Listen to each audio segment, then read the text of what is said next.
What's up, everybody? Viperman here. Get ready to start playing some Gold Rush. Digging some gold.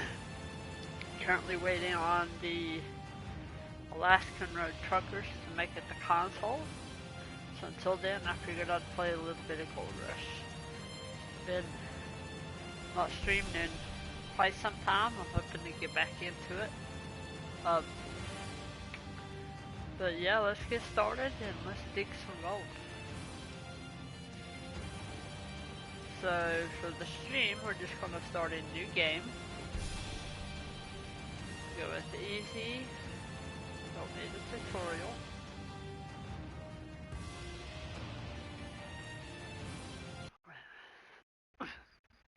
If I happen to overlook a chat or something, just let me know.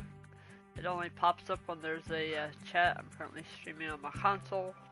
I don't have my PC set up at this time with a second monitor. Alright, there are two ways to get info. First is the journal. The second is Digitube or Digtube. Digtube. Might get that right here in a minute. Alright, our library of movies about the game. Every in-game mechanic is explained. If there's anything that's not explained, please message us in any available social media. Alright, so let's hop into it.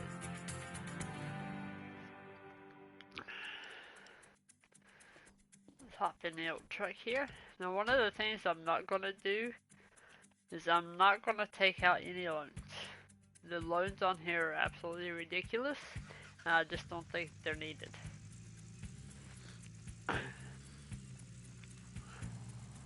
Yeah, $450, and it's going to take most of that just to get us started and running.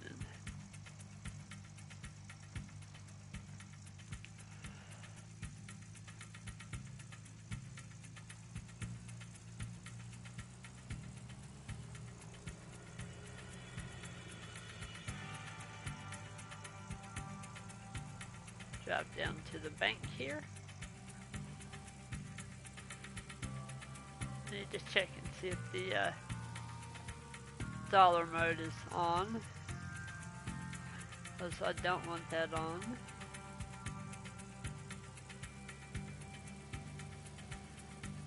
With some of the new games on easy, it comes preset to default as everything's $1. Because when you start on easy, it does the tutorial, and everything's $1. Go ahead and shut the truck off. Let's check that setting.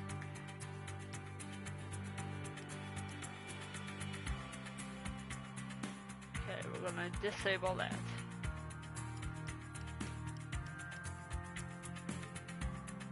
Pressure system, we're gonna enable that.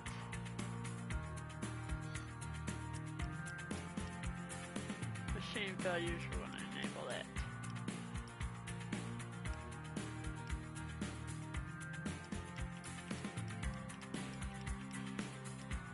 And for now, we'll leave the random events off. Why?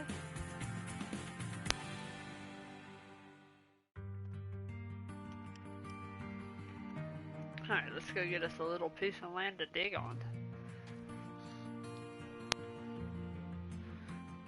Alright, so that one's $0 to lease.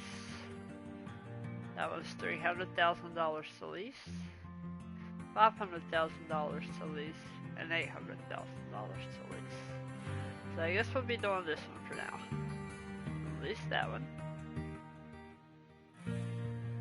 Alright.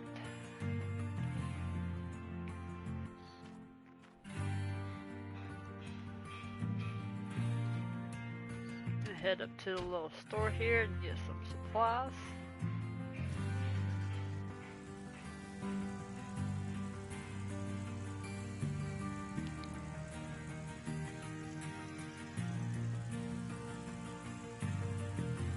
Like I said, it's going to take most of our money just to get these few supplies just to get started.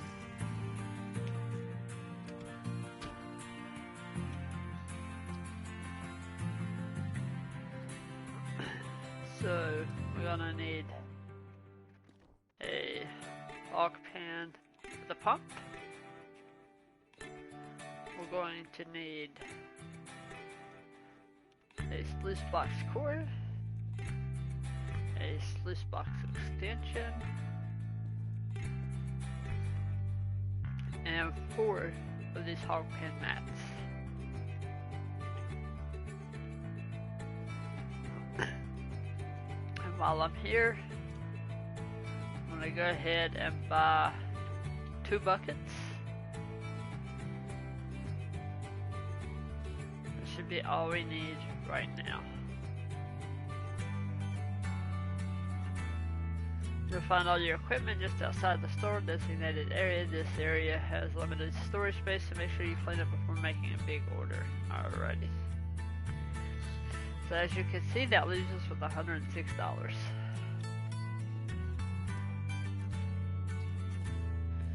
Try to get all this loaded up. One thing I've learned early on from playing this is if you can do anything to make it a little simpler, it's best to go ahead and do it.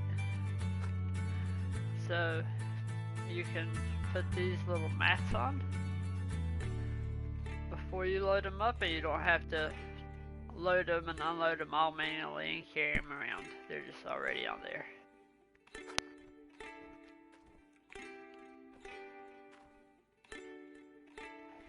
Get over to it. Oh, there we go. Alright. So let's try to get everything loaded up here. A little hard to see.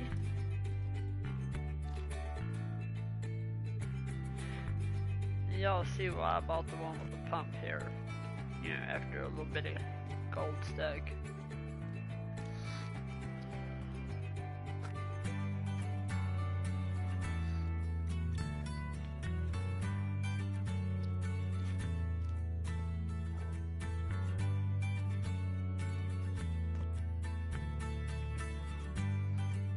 Kind of do things a little different when I play.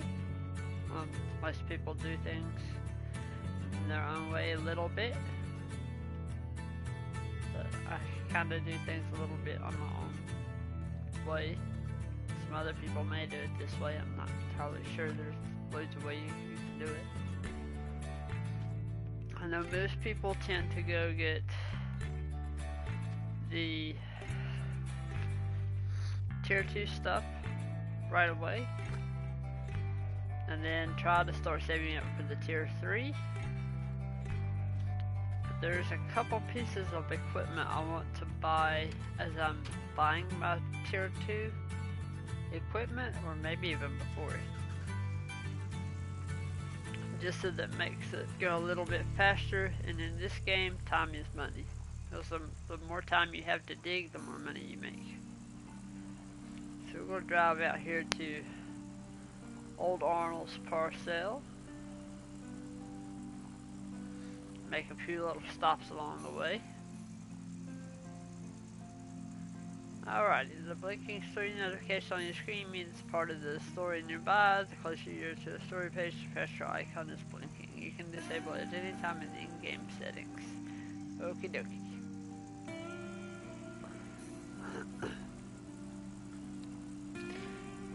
So, if I remember correctly, there should be one right down here. Don't remember exactly where.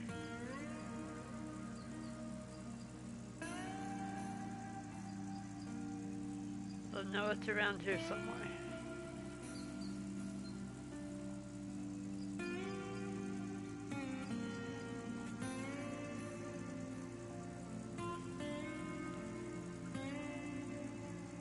I think there's one down here. Yep, there is. And each one of these you get a little bit of a discount on I think parts and gasoline, if I recall correctly. So I always try to pick those up as soon as I can, just so that it helps me out early on.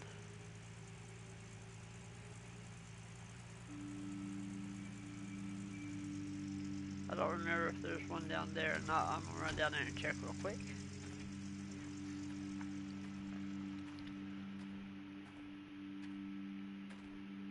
There is somewhere. Ah, there it is.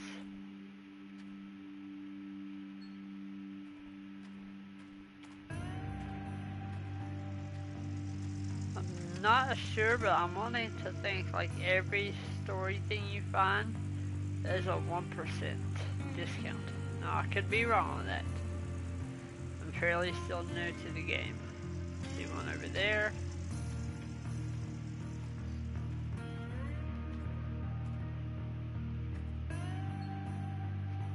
If I say something wrong, I'm sorry. I'm still very new. And, oh, one there.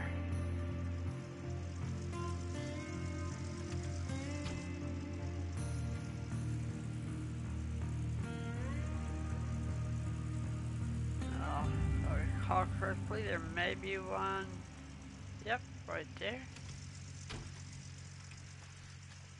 There's a lot of them here at this little factory.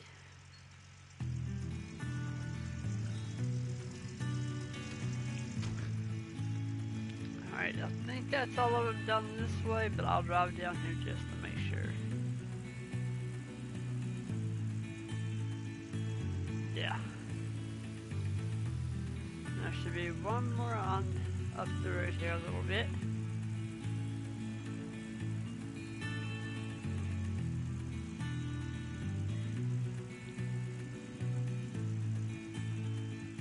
I think it's over in here.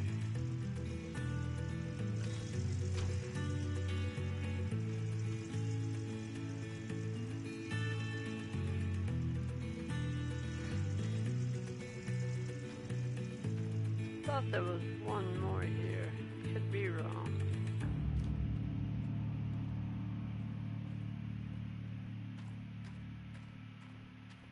I guess I'm wrong on that one.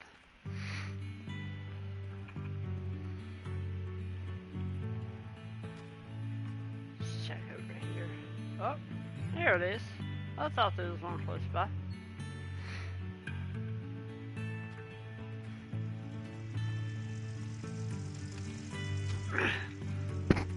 Sorry, I got a bit of a head cold. Okay. And there's, I think, two more down this way.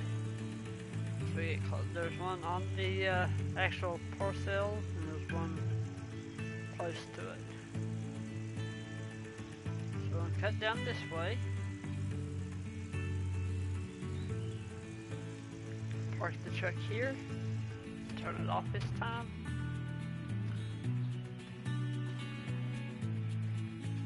It looks like that's closed off, but it's actually not, and it circles around the outer edge of the plane. As far as I'm aware, this is the only way to get to it. There we go.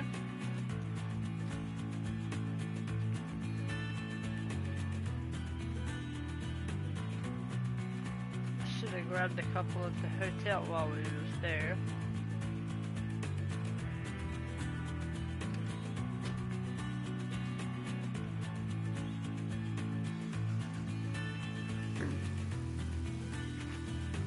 Alright, let's go get some mining going. I have to use our hand shovel for the first little while, and eventually we'll move on up.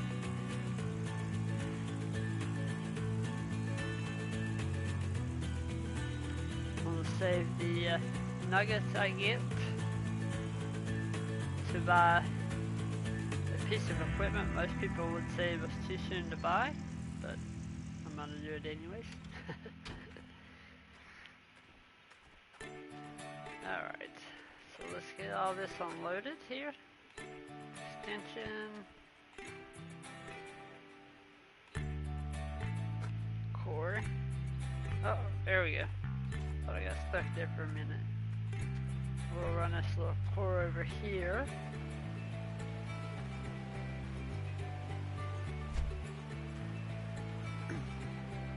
Oh, There's our other story piece right there. Alright. Pick up the extension.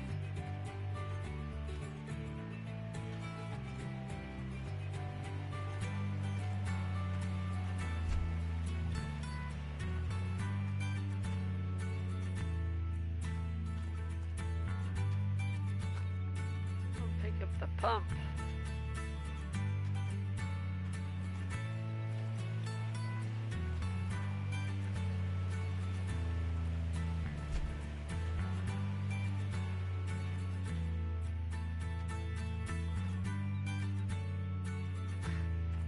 I love how this game is, I think it's super realistic. Like you get flat tires, you have to replace flat tires. You leave your lights on, the battery go dead. There's a bunch of parts to replace on the equipment and machinery. And I really enjoy it. Can't wait until Alaskan Road Truckers comes out. It's kind of reminds me of Ice Road Truckers because you're up in Alaska and you're just trying to make it on some slick roads. Thought I had 3 here. You get 2 or 3 buckets when you start off, and a little mining pan, and a wash tub to get you started.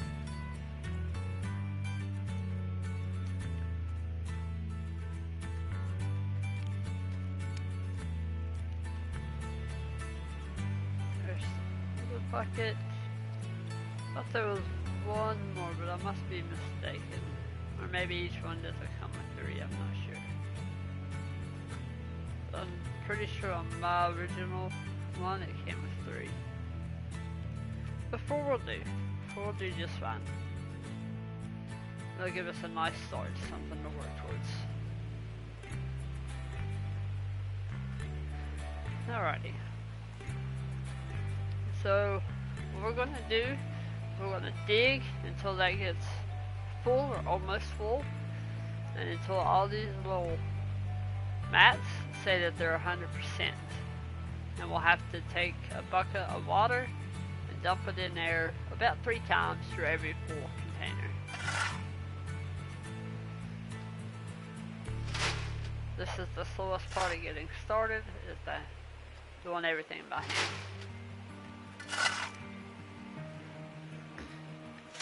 And if you're brand new to the game, I would recommend doing the tutorial. You can turn off like the dollar mode if you don't want to do it that way.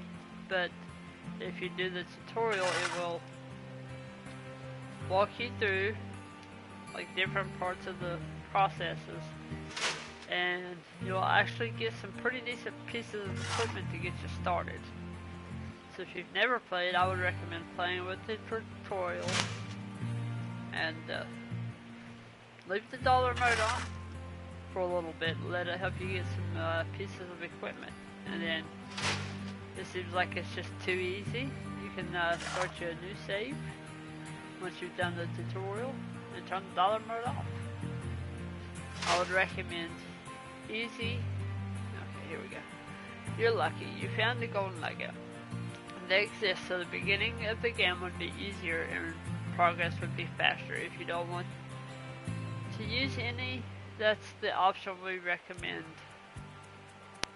If you don't want to use any to help, that's the option we recommend for the best gameplay.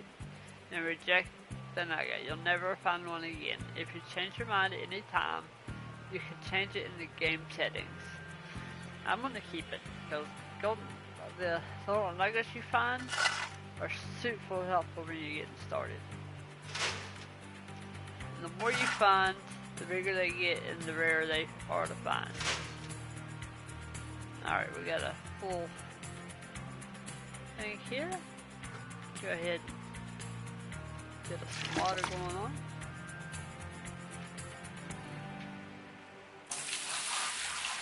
One.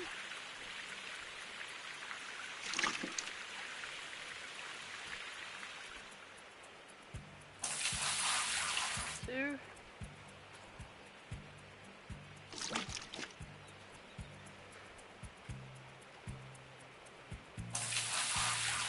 3. Alright, let's get back to it.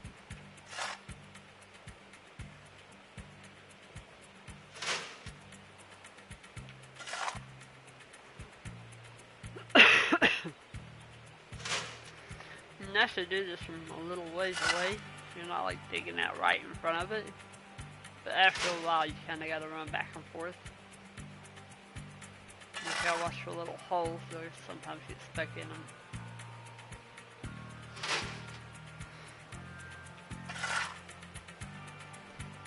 Let's go ahead and fill this up. Oh, looky there, we found another nugget. We're up to an ounce of gold. I'll have to check. I think Arnold either takes 25 or 30%. I think that varies depending on which mode you play on. I'm wanting to think easy is 20 or 25%. On a normal is 30. That should be good.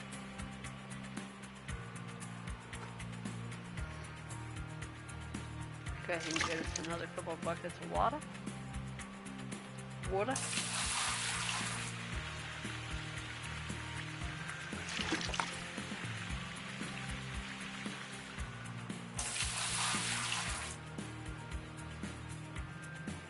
Now, do keep in mind that the console mode varies slightly from the PC version, or not mode, but version.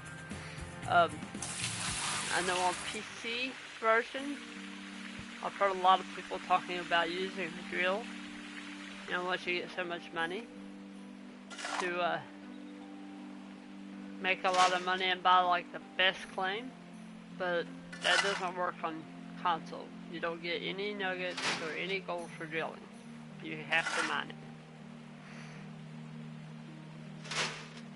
I still like to drill at least once in every spot. Oh, looky there, I got another one. That way, I know where my gold veins are, and I know where to dig for the best gold, especially early on. Because early on, it takes a lot of money to get everything started. Like it costs $350 to buy the little bit of stuff I have. I don't even have really enough money to smelt the gold that I'm going to be getting. So I'll have to smelt a little bit, sell some, and smelt some more. Alright, there we go. Now sometimes they'll pop up and say you're losing pay dirt. On the hog pan, sometimes like if you hit dead on 100%, it'll still say that. But usually over here I'm not too worried about losing gold. Because I've never mined this entire hand panning area. Some people may have. But after I actually start getting bigger equipment, it's really not worth my time until winter time. And then I come over and work on that little until permafrost or permafreeze. I think it's permafrost. If I'm wrong on that, I'm sorry. Trying to get probably about 20-25 ounces worth of nuggets. And I'm going to try to fill those 4 buckets up with pay dirt.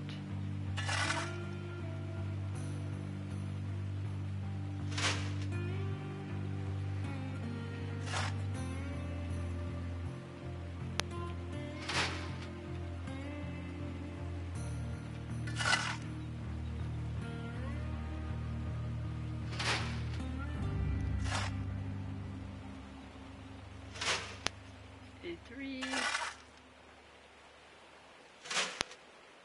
94, one more. It'll put us over a little bit, but I try to get it close to 100. If it's a 99, it's usually fine.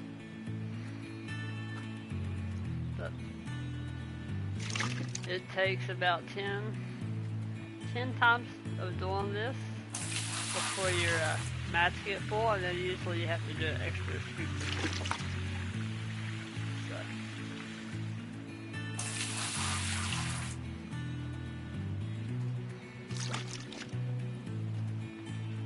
I'm on the second year on my other playthrough. It's on normal. And I am just now getting into tier 3. So, like, don't try to rush it. You'll get there. I recommend take your time, enjoy the game.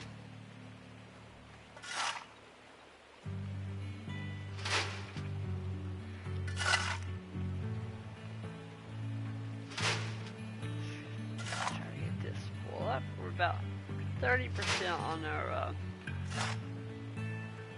mats.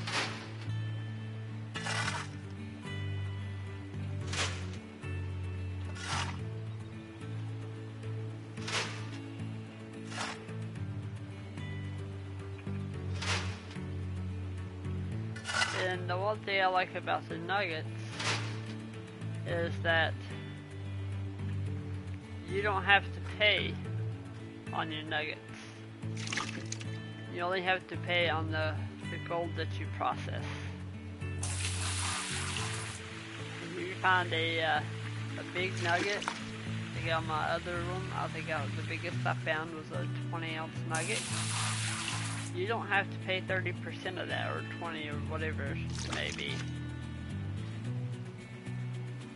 We'll have to check into that. I know it's 30% on normal, but I'm not 100% sure what it is on easy.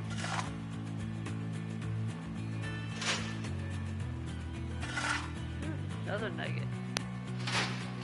And it seems like I found those a lot more on easy, which, you know, you probably do. The easier mode. Trying to process things a little faster, so I guys don't have to watch all the grinding.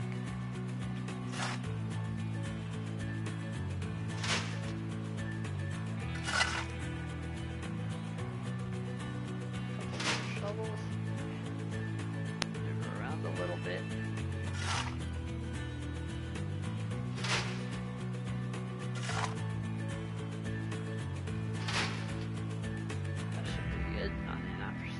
Sometimes I won't pay attention and I'll put an extra shovel in when it's already at like 98, 99%. I have to catch myself.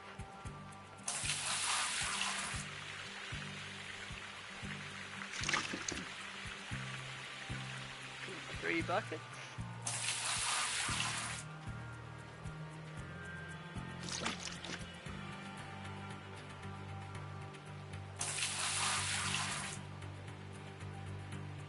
Usually about the time these get up close to being full, you should have around, I think, 7 or 8 ounces just from nuggets.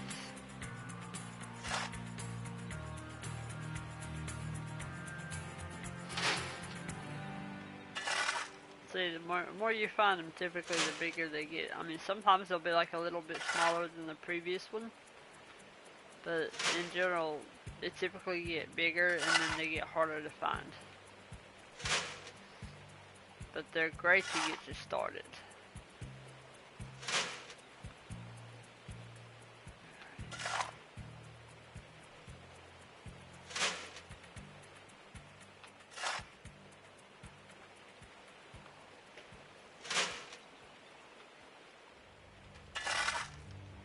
One more. Alright, 100%. See how I filled up to the full that last shovel? But because I got 11%, they're still saying that I'm losing pay dirt even though I'm really not. At the moment, I'm not super worried if I throw a little bit too much in there. This is just trying to help me get set up for the next tier.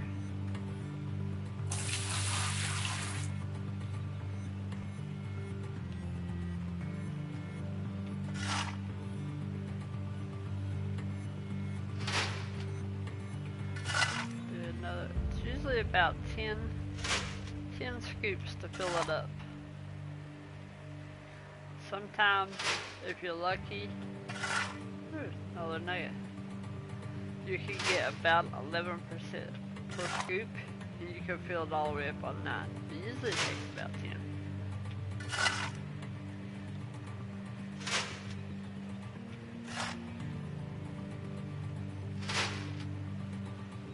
See where I'm at here, 77.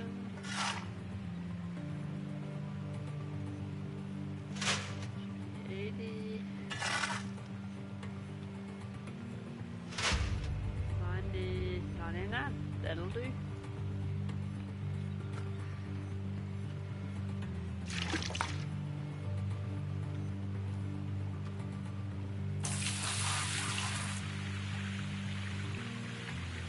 I'd like to have 5 buckets total, but I forgot how many it started you with. I was thinking 3, but I'm assuming it's just 2.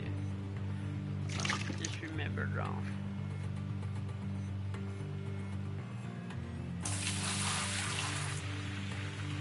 Alright, back to, well, they say, I don't know if it's true, you kind of got to run with it a little bit, that the better gold is actually out towards the middle of this little pile.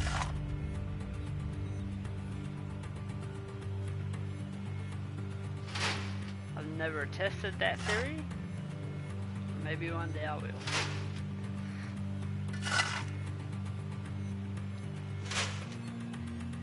Whew, another nugget. Sweet. I'm already at 6 ounces. So yeah, I should be right around the 8 ounce mark if I keep finding them pretty regularly. By the time I get this first set of mats filled up.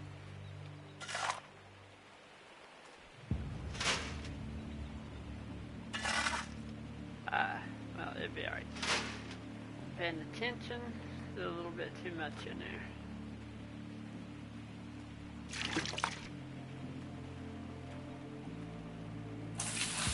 Sometimes I get excited because I think I'm getting a nugget, but it's just overkill.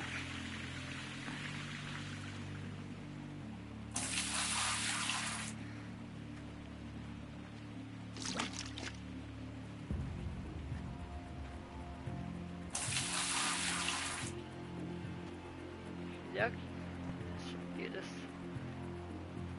81%, I believe. 80%. Okay. So I have to do this about 2 more times, maybe a couple sweeps afterwards.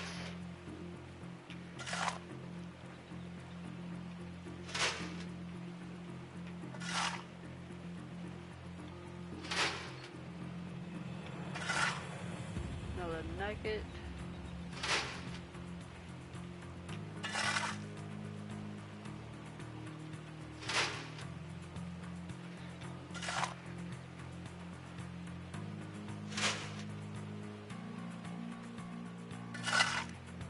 I know most people will tell you once you get up to about 7 or 8 ounces to go buy a pump and start using a pump to run through your hog pan if you bought the one with the hog pan with the pump built in. And that's all fine. It actually does help speed things up because you're not having to get buckets all the time.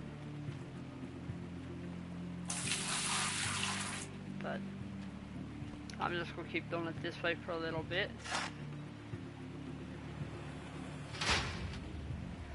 I'll try to get these buckets. I'll try to get 3 or 4 buckets filled up before I go into town.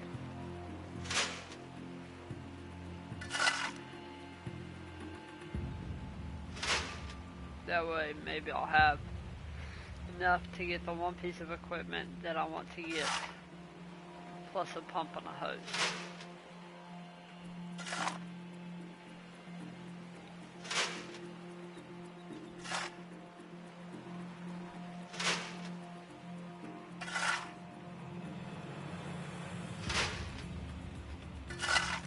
Woo, broke an ounce.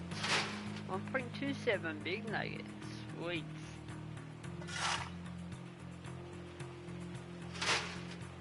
There we go. I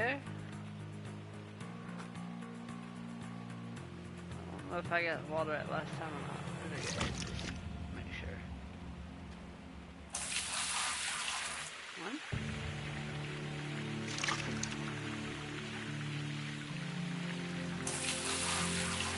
Two.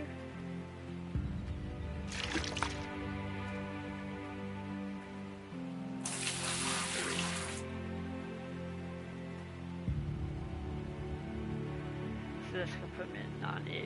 Go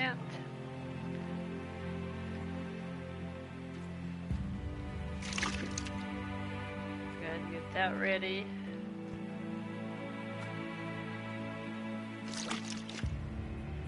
Get that one ready. And it should take 2 scoops.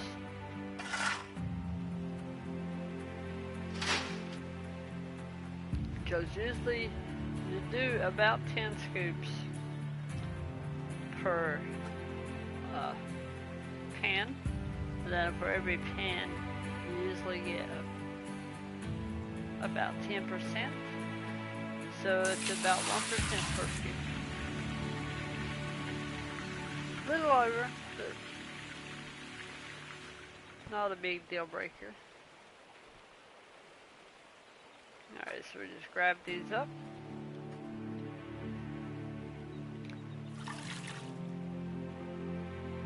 We'll just go wash these off in the bucket.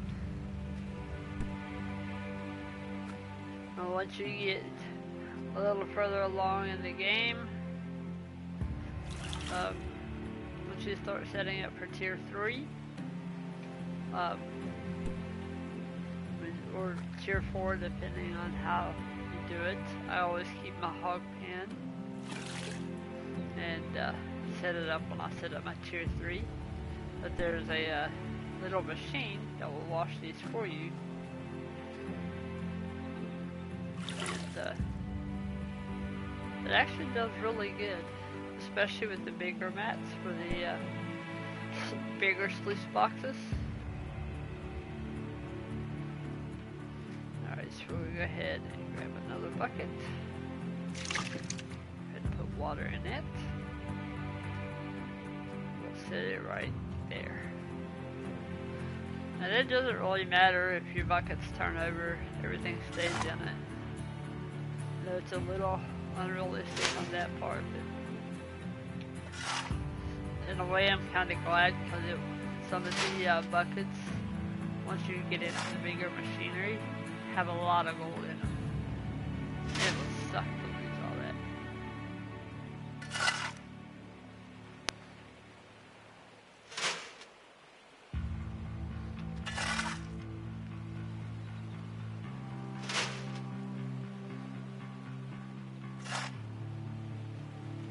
So when we go smelt our nuggets,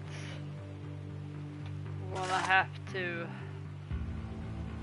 smelt a little bit and sell, and then we can smelt some more and sell, and then if we have any left over we can smelt that and sell. 1.4 inch, get better nuggets.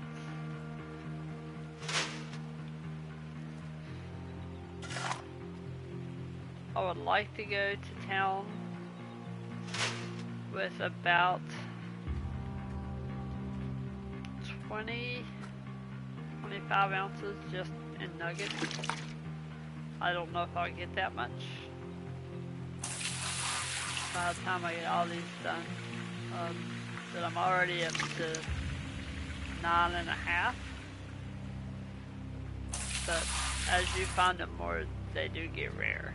So I figure pretty soon I'll quit finding them so much.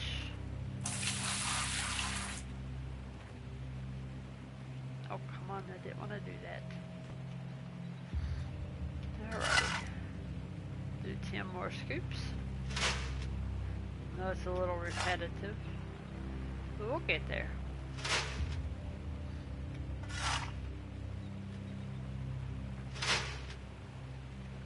Switch around here. That way I kind of keep an eye on my percent.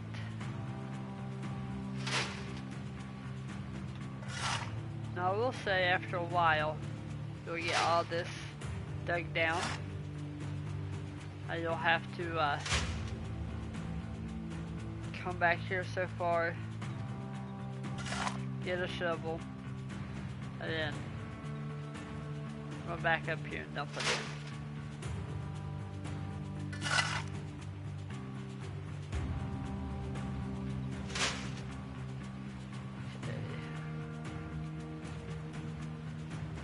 Switch back to my hand.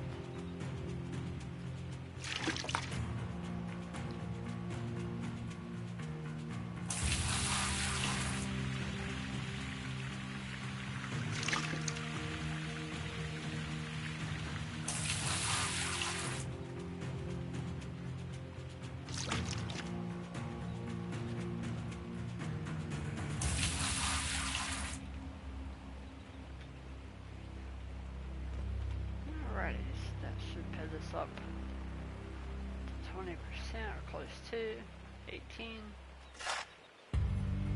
Good enough.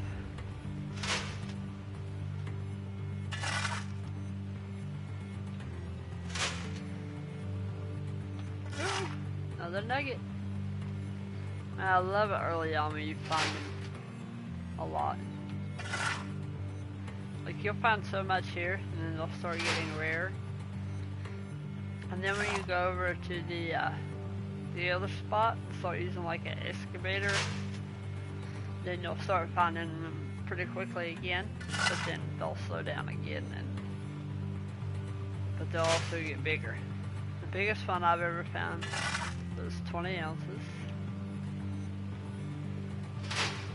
I was kind of excited when I found that one. At the time I was really struggling for some money and it came in quite handy. Okay, let's do one more scoop.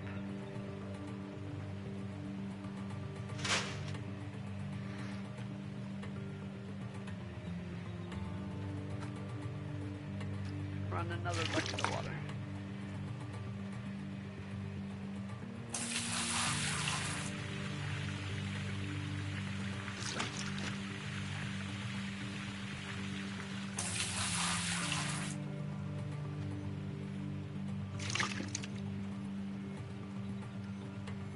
Or 3 buckets of water. Alright. Get stuck here a little bit sometimes. Trying to get in and out. I had to jump to get out.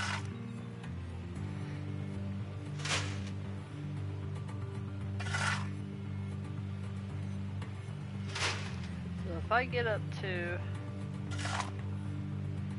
20 or 25 ounces, by the time I finish out this second set of mats, I may go ahead and go into town.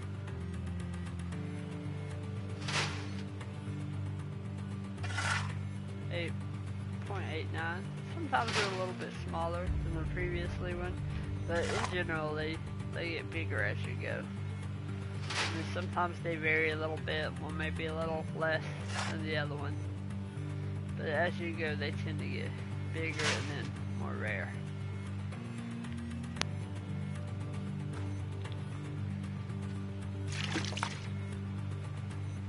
You will find by the time you get ready for tier 3, you will have a lot of buckets. Because you start getting into tier 2 and you start saving for items, so you start collecting, know, 5 buckets here, 10 buckets there. Before you know it, you have 20 buckets of pay dirt to process. I think yeah, that was the extra one. It'll be okay. Doesn't really hurt if you put an extra bucket of water through. I know some people claim that if you run too much water through, then you'll wash gold away. I've never really noticed that.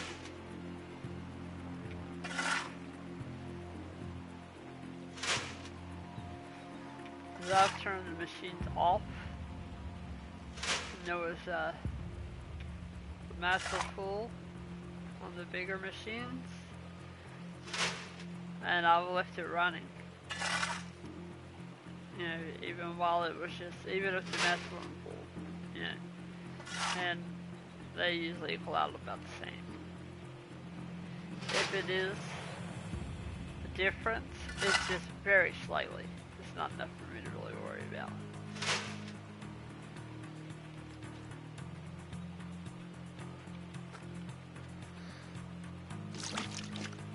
Especially when you're over here with this hand penning, because you don't get much gold from this. What it is, you get more gold in nuggets than you do from the actual processing the pay dirt.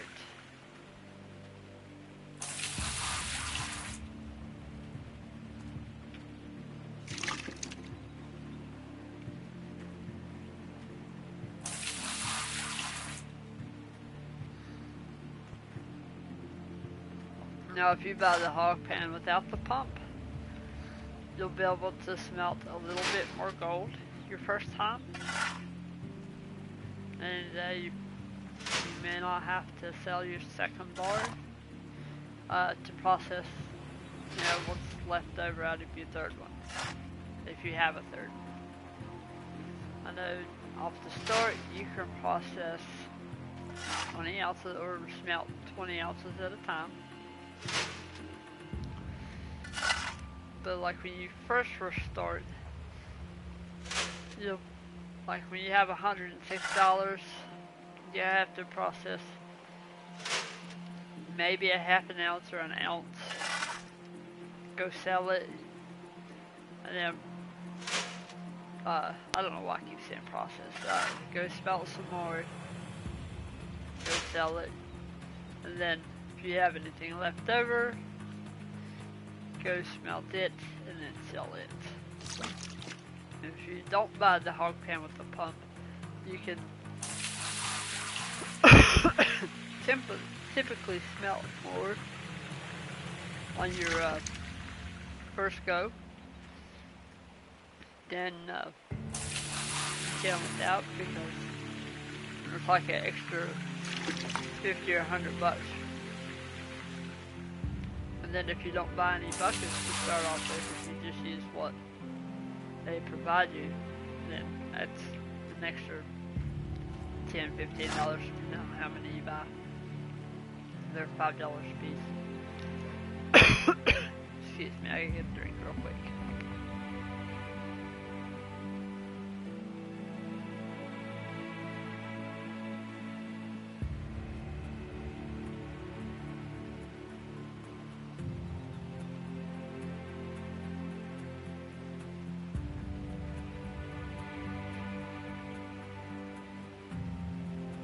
Sorry about that. Been dealing with a bit of a head cold, and it's getting kind of coughed up. Alrighty.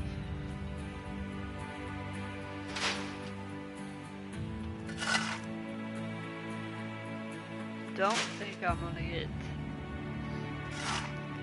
20 ounces in nuggets by the time I finish this set. Or a second set of mats for the next bucket of pay dirt, because it's kind of slowing down now.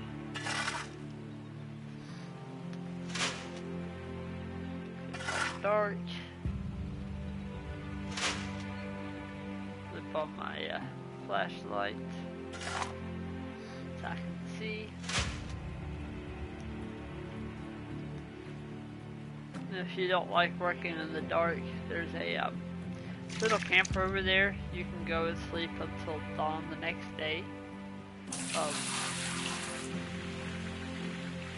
at the start of the season and towards the end of fall, and then of course in winter time. You may select to sleep at dawn, so you may have an hour or two before it actually gets daylight.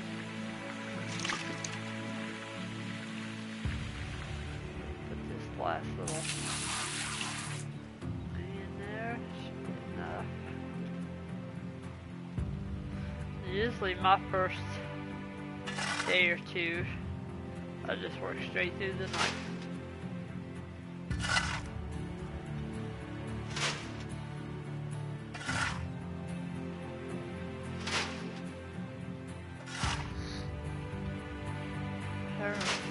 Here, that's about 6 more scoops when we get down a little bit. Really excited for Alaskan Road Truckers. Can't wait till it comes out. Have my steering wheel all set up and ready to go.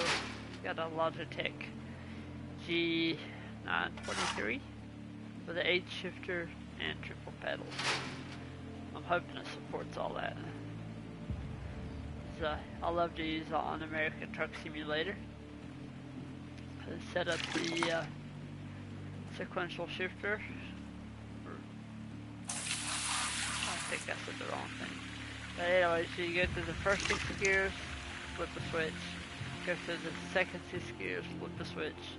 Then you go through the last 6 gears. And you actually run all 18 gears. Makes it kind of realistic. It's really immersive.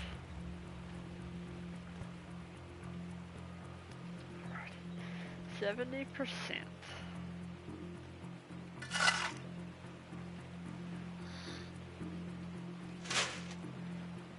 Hang on a second.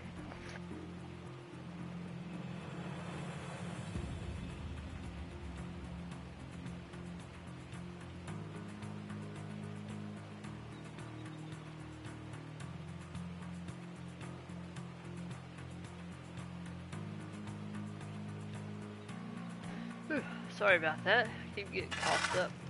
Might have to get me a cough drop or something just so I could talk without having to stop every few minutes and get a drink.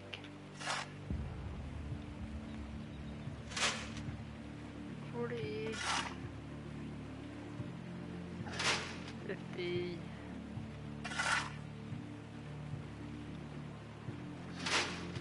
60, oh, another nugget, sweet. 70, I don't know, I might hit it. It keeps giving us the bigger nuggets. 80, 90, I'm gonna go ahead and do it shoot anyways. Why not? Alright, now we're up to 100.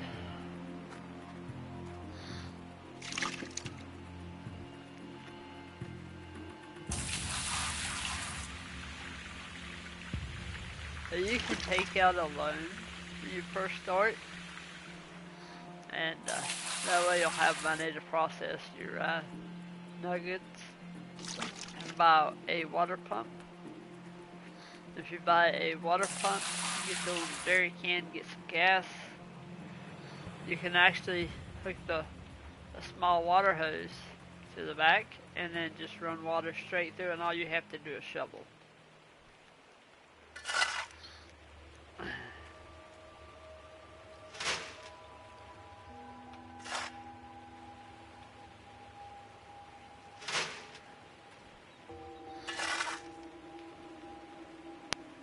I don't know if I'll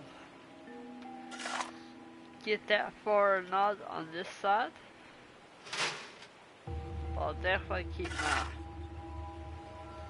sluice box and hog pen just because I can use it on the other side of the creek when I actually get started into tier 3. This trouble, I don't know if it'll take as long on easy or not. But my goal is on the second year, which I know up here it says SO2, but technically it's the first season. I don't know why it starts you off on season 2, but technically it's the first year. So I'm hoping by spring of the second year to actually have most of the pieces for tier 3. I don't know if I'll have them all, but I definitely want to try to get most of them.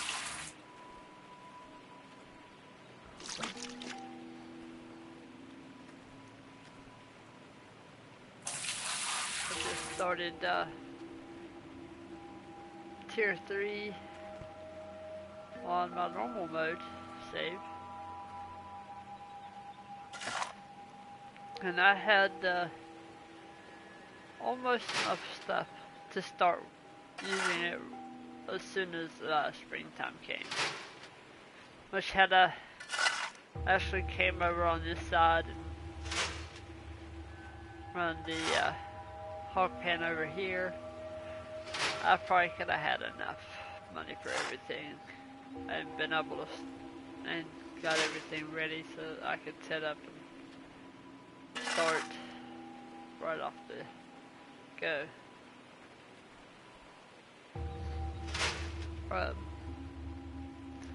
Pro tip though, if you buy the equipment and have it transported before the end of the season, there's some hoses and springs and rollers and engines and stuff that you need to take off before you go to the hotel for permafrost.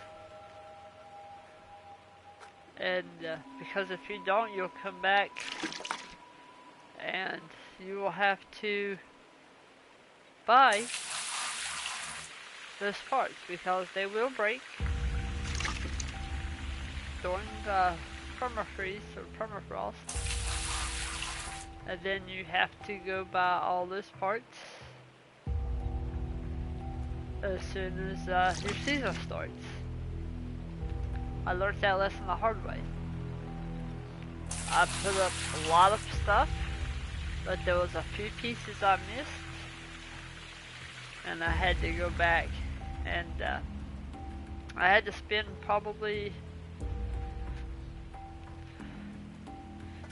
$5,000 or more just in parts, just to repair what got damaged over the winter. And then by the time I bought gas and a few other little odds and ends that I needed, I don't know why I'm filling that back up. These are about ready. It only needs one bucket. I'll waste just a little bit of it, but it will be alright.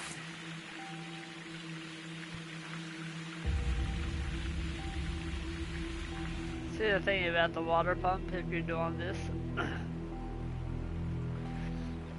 is that you can shut it off as soon as it gets full, and it will stop.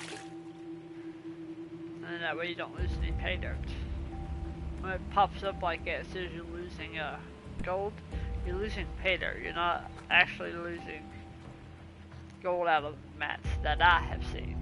Like I said, I've done this a few times and tried a few different methods and such, and to me 100% mats, depending on, you know, if you're in poor dirt or rich dirt, you know, it slightly varies. But if you're digging out of the same dirt and you run the buckets side by side, there's minimal difference, if any. I think the biggest difference is going to be if there was more gold in that spot that you was digging on the second time around than there was the first. I could be wrong. Like I said, I'm still fairly new, but that's just what I've discovered in my tests. so it's 1908. We have 2 buckets full, and I'm at 17 ounces. Not quite where I wanted to be. Those are looking pretty good.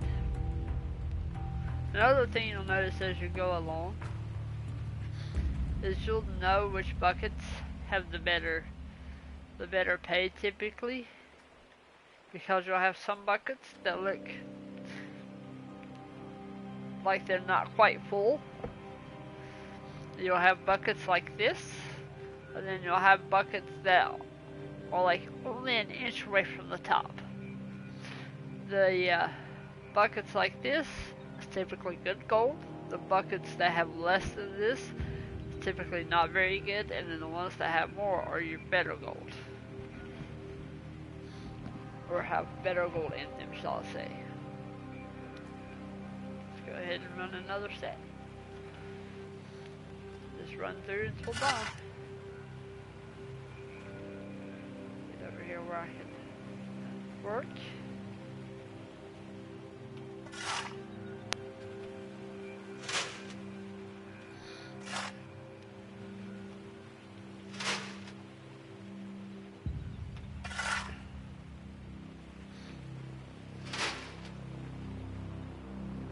I would like it if I could get like the little excavator or something over here and turn that little pump on. Or put a little pump on it. Still thinking I'm on my other one. And just do it that way. It'd be so much faster.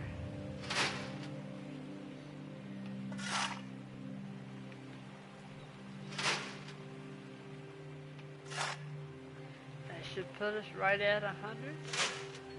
Yes, sir.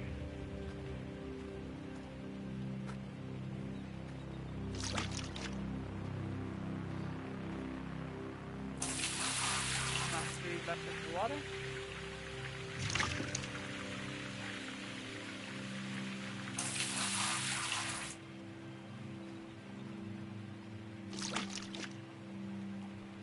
Well, I know why I'm thinking the other one had 3 buckets to start with. It's because when I started, I bought one of those little pans and a wash tub, because I'd done the tutorial, and I thought I had to buy that because I didn't know it came with the claim. But no, you don't have to buy that, it comes with it. You get your, even if you just lease the claim, which, you know, the first one you have to, unless you're playing on the dollar mode, and you can just buy it outright and then you don't have to pay any gold.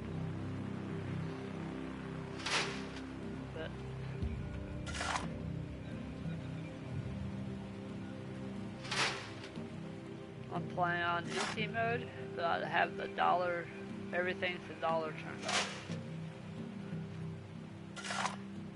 The only thing I would use that for, if I were to use it, would be on the claim upgrade, and all that does is it allows more vehicles to be on the claim at once. When you start off, you can only have 1 vehicle on your claim other than your truck, like 1 piece of equipment. Or, I don't know, like you can have 1 excavator, 1 front loader, or, you know, 1 bulldozer or something like that. You can't have like a front loader and an excavator.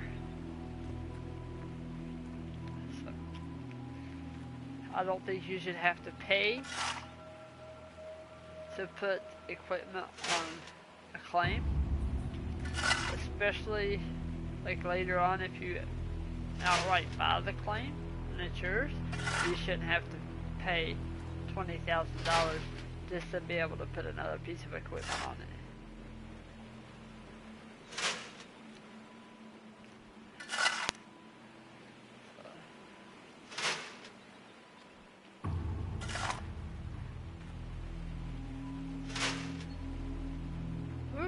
there. 1.53 ounce nugget. Oh, we hit our 20 ounces. Might as well finish up what we're doing here anyways. Go ahead. Shovel until I get full, or full more, whichever comes first.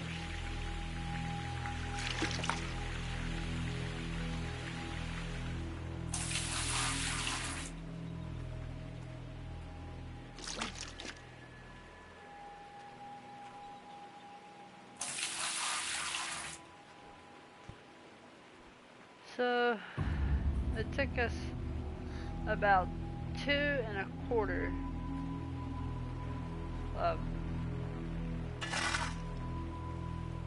runs on the mats to get the 20 ounces. Now, on your playthrough, it may vary. When I first started, I was watching a video. I was following them along, and I was getting a little bit more gold in spots than them, and then in other spots they was getting more gold than me. So every playthrough is a little different. So if you don't have 20 ounces, you know, by your second run of mats, it's alright. You may have more nuggets on the other side, or you may get 30 ounces by the time you've gotten this far.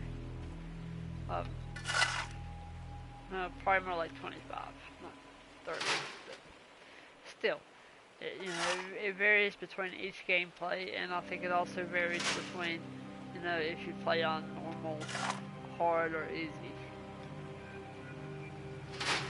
I figured I would do this one, play this save on easy, just so, if you're new to it, you kind of know what to expect. If you start this out on easy, if you start it off on hard, obviously, your nuggets are going to come further apart, and it's going to take a little bit longer to earn money, to earn gold.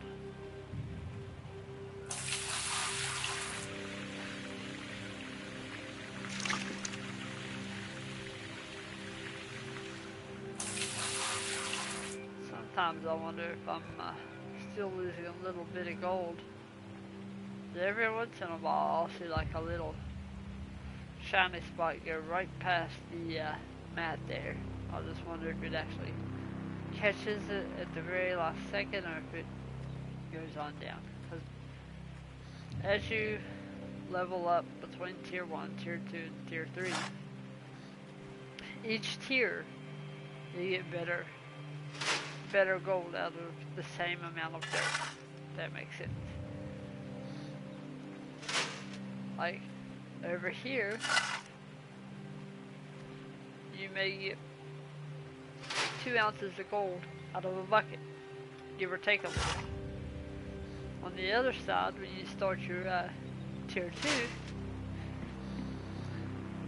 you'll probably get anywhere from 4 to 6 ounces, sometimes 7 if it's a real rich spot. That may vary on this easy mode. Like I said, I'm playing on normal, so that could vary some.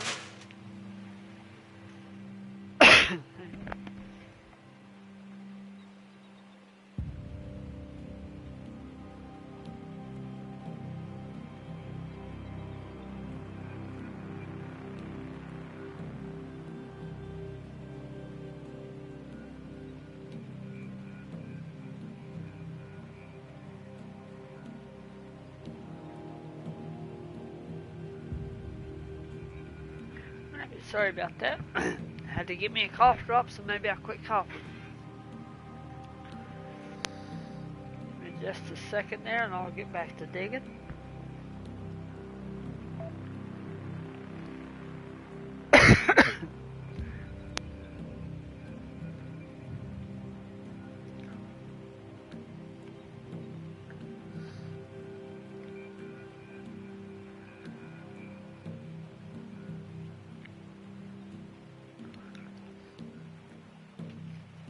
Alrighty.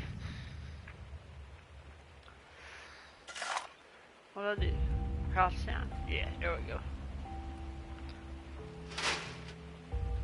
70, 80, 90. Ooh, 2-ounce nugget. Yes. Oh, thank goodness. Didn't get any. Let's try it again. 100.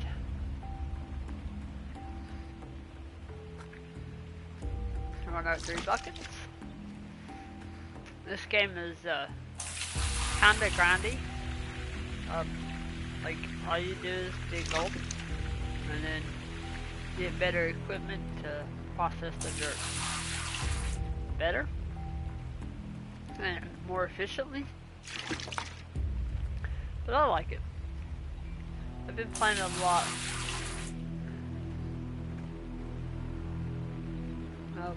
I usually play it a little bit every morning, and so I decided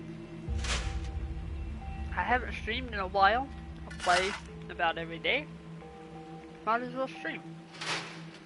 And somebody else out there might want to see this. They might come along and be like, hey, that's a game I want to try. So, playing it anyways, might as well share it for everybody else.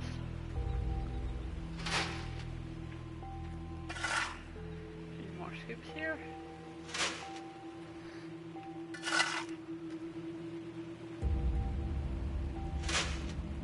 Sometimes I struggle getting it in the bucket.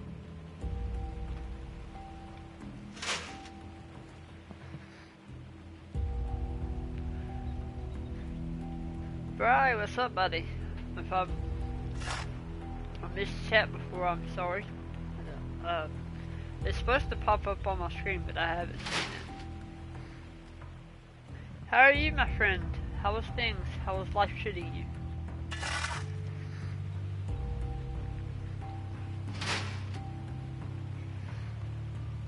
Oh yeah, I missed that. Probably about...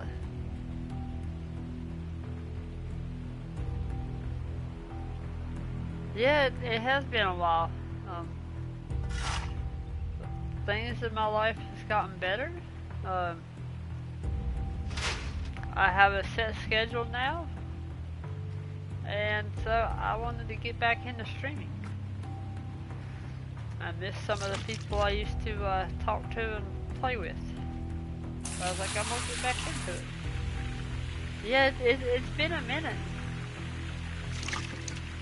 I probably haven't actively streamed other than a little bit here or there. And oh, sweet. Heck yeah, man.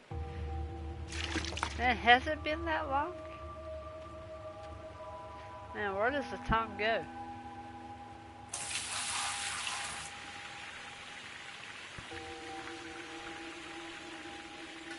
I remember, was it you and Pandy that done the shots for Shuma that one night while she was trying to raise money for a good cause? That's good to hear, though. I'm glad to hear that. My biggest thing, hardest thing to do, yeah, I thought so, was to give up smoking. I smoked for many, many years, and finally I was able to stop it. I feel so much better afterwards.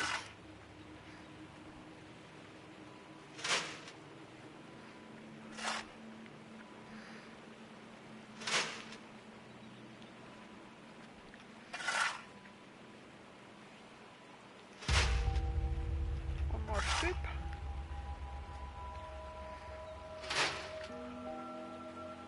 Ooh, big nugget, sweet. Yeah, I work night shift now. You quit smoking too? Heck yeah. Yeah, and I don't know about you, but like when I first quit smoking, like food tasted so much better. Like everything had a better taste to it.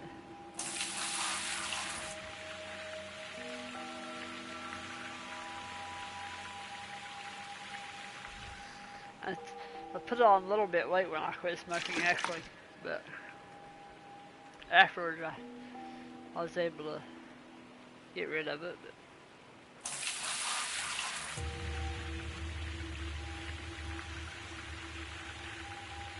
But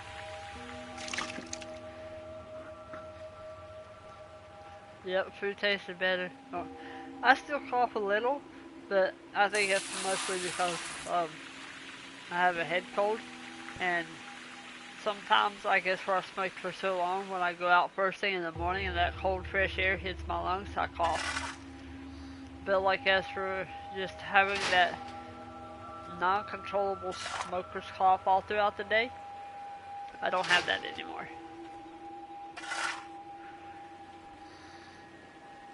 And I'm glad to hear that. I'm glad you quit smoking, quit drinking.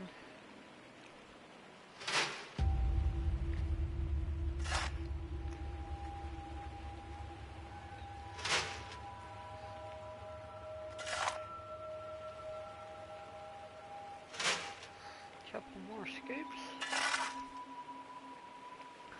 Yeah, I went to there for a while. I became a step down from a manager. It's called a team lead, and I was doing that, and my schedule was all over the place. One day I would close and work till 11, and then the next day I had to be in at 7. Yes, absolutely. Like, if somebody smokes a lot and I walk up to them, like, it's like, oh my god, did I smell like that? I mean, there for a while, like, certain times, like, it would be, like, really bad. And then sometimes, like, just out of nowhere, it'd be like... yeah, so I'm on overnights now, dude, and, I come home usually about 7:30. Well, I get off at 7. I'm usually home by 7:30. And I usually game until, 11, 12 o'clock anyways. So I'm like, you know what? I'm going to stream again. I miss doing it. I miss hanging out and talking to people. And I'm trying to find some people who still stream that I used to know. And go hang out in their chat some if they're on in the morning. But so soon all of my Twitch stuff should be updated. I should have a schedule.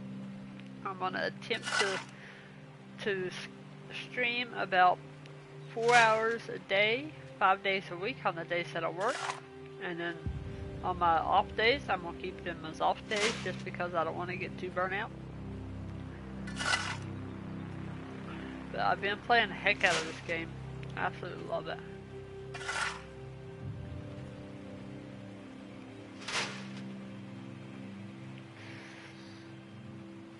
And I'm a lot happier too since I stepped down. Like, I'm no longer a team lead.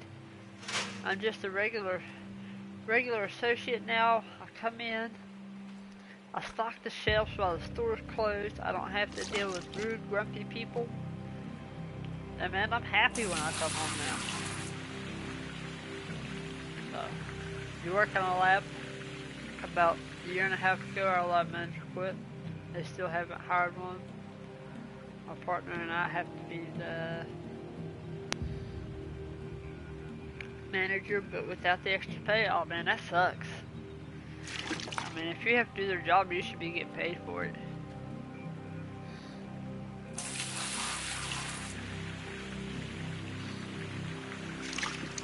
One of the biggest factors that made me decide to step down from being a team lead was the fact that every day when I would go in, if I opened, I would usually get pulled away from my area, and I was still held accountable for my area, and it didn't matter that I wasn't back there to take care of the issues. I was still held accountable for it, even though I was pulled away from my area every day.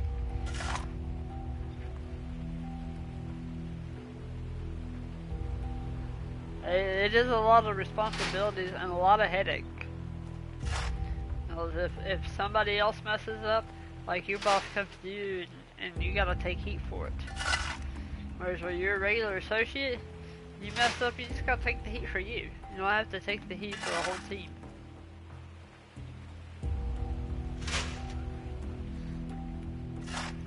But I was getting really depressed there for a while, but right before I stepped down, I would have to sit in my car for anywhere from 30 minutes to an hour to decompress before I came home, because I was afraid that, actually I know it, because there was a few times I left without doing that. I would come home and I would just take it out on everybody, like I was mad at the world. And now, I have a much better manager taking care of me. I don't need time to decompress. I can come home and I'm happy. Like, I've started doing a lot of things that I'd quit doing. I used to take photos and I quit doing that. I used to stream, I quit doing that. There for a few months I didn't even game. So, I'm in a much better headspace now. I have a much better work situation going on. So, I'll be around for a while, hopefully. Be part of the streaming community once again.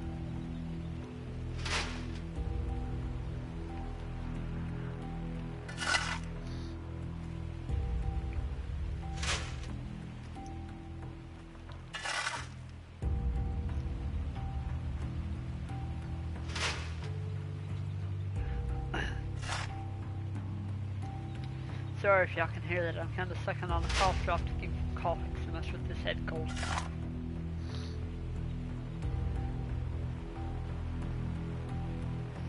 They'll be tons happy when they finally hire a manager for your department. They have interviewed 3 people so far, but nobody. Oh, sorry.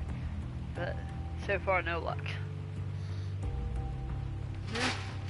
Hopefully, when they get you one, they get you somebody who'll take care of you.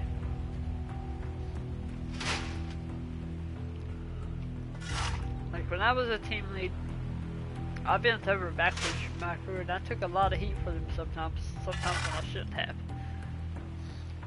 But at the same time, they always had my back. Like, somebody come up and said something about something, they always had my back, always had theirs. But it got to the point that I was being pulled so much to the office or to the side and getting screamed at about stuff that I was not able to control because I was not allowed to be in that area to control it.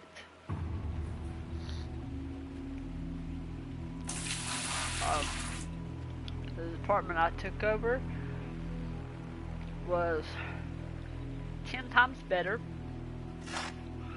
when I left it than it was when I got it. And I was an associate in that department when I got it. Man, I don't know. Like, most store managers have this mentality that they gotta make you, they gotta put the fear into you to get shit done. But honestly, if you just come up to me and talk to me like a human, man, I'm gonna do so much more. If you come up to me and say, hey man, listen, I know you're not in here, but try to take care of this, you know.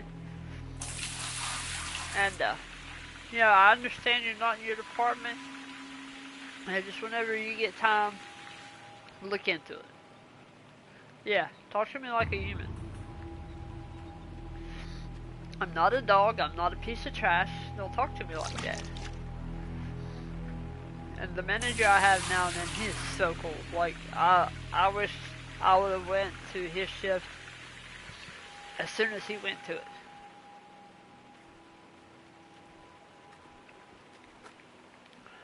Oh, nope, put that back. Put it back. Oh, I forgot to get a bucket of water for that. But like, when I first went to nights, he came and checked on me probably 3 or 4 times a night, see how I was doing. He knew the situation I was in. He knew I was ready to quit. And me and him was talking the other day. He's like, "You still think coming to nights was the what am I doing? Forgot. This one, I hope. Yeah." I was like, "Yeah, absolutely." I was like, every week I'm off Tuesday and Wednesday. I go in at 10 p.m., get off at 7 a.m. Sometimes, when they're allowing overtime, they will ask me to come in early if it's a really bad night, like they got 2 trucks or, really bad freight. But usually it's 10 to 7 every night off Tuesdays and Wednesdays, with the exception of a week here and there, like if a holiday falls and it's not on my regular days off. Like we close down Christmas and Thanksgiving.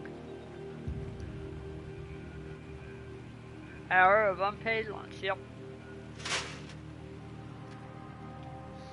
It's just fine by me.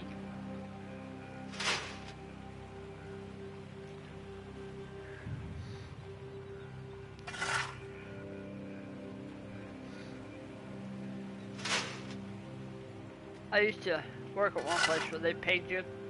You stayed on the clock on your lunch. Right. But I used to work for a place that you stayed on the clock when you went to lunch. But anytime during that period you say you would go take a lunch, if things went to shit, they could just come to you like, "Hey, we need you," and you have to stop what you're doing. We also get 2 15-minute breaks a night.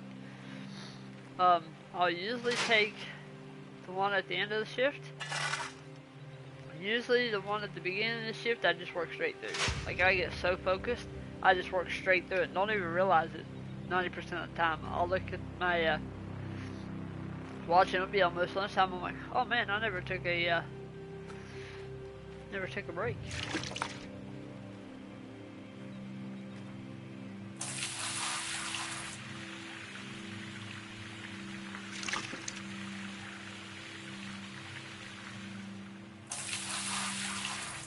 But I'm in such a better headspace now. Like as long as my manager never leaves, I will stay on my shift forever. Just because he's so good to us. I have 1 or 2 people I have to report to. When I was on day shift as a team lead, I had 15 different supervisors that was breathing down my neck. Back when I was a smoker, I would use my last time just to go smoke a few cigarettes.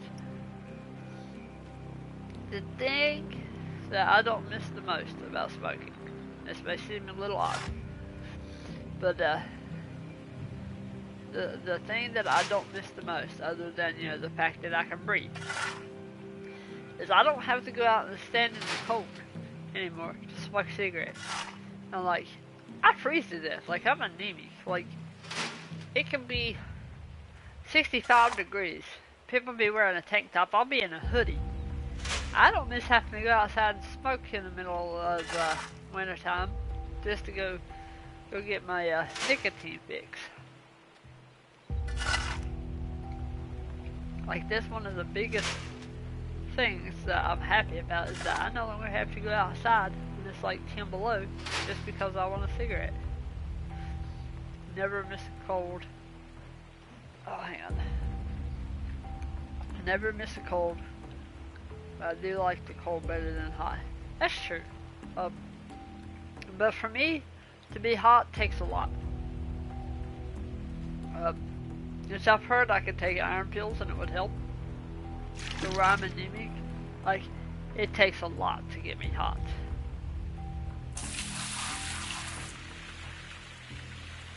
usually this time of year when I go into work, I have on a light shirt, like a t-shirt or long sleeve shirt, and then I have on a hoodie or a sweatshirt, and then I have my jacket. And usually I would always wear my jacket.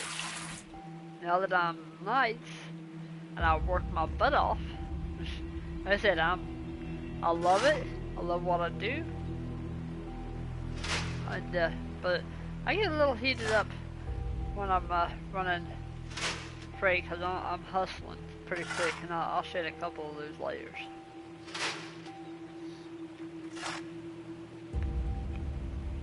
So.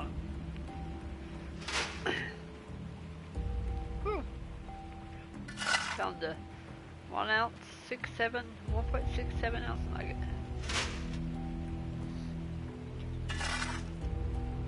Now, excuse me if I ramble a little bit. When I first started streaming, I had trouble talking, and I would just play the game and not talk.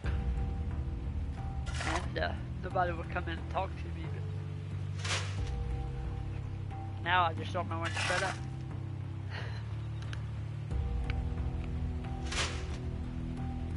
One more scoop.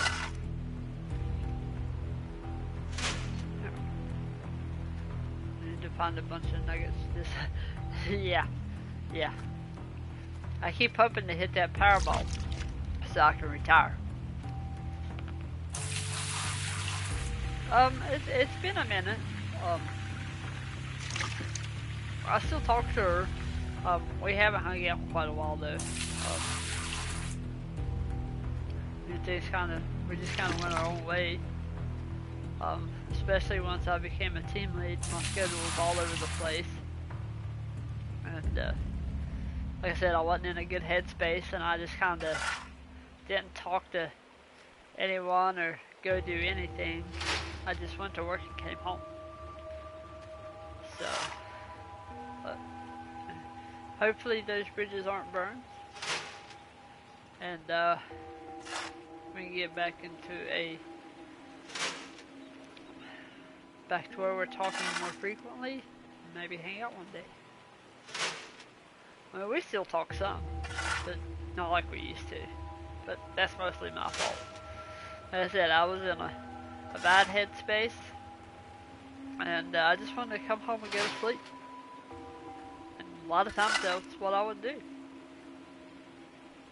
Being way less social as I stopped drinking. Yeah. I've never been a big people person. Like, I love to talk to people, but you get me in a crowd, and I start panicking. Yeah, well, I mean, we were. Like I said, it's my fault. I was in a bad headspace. I come home, I didn't want to do anything, talk to anyone. I just wanted to come home and go to bed, and that's typically what I done. So, that's all on me. But now that I'm getting my head straight, you know, maybe things will change. Maybe we can get back to like we used to be.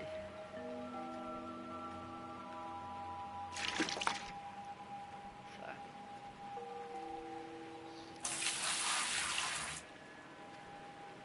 You know, I really never knew what depression was until I went through what I went through on a daily basis. Like, it's a lot. Like, I didn't have, like, severe cases like some people have, but, like, it was enough to where I quit doing everything I loved, and I quit talking to people, you know, that I used to talk to on a daily basis. So.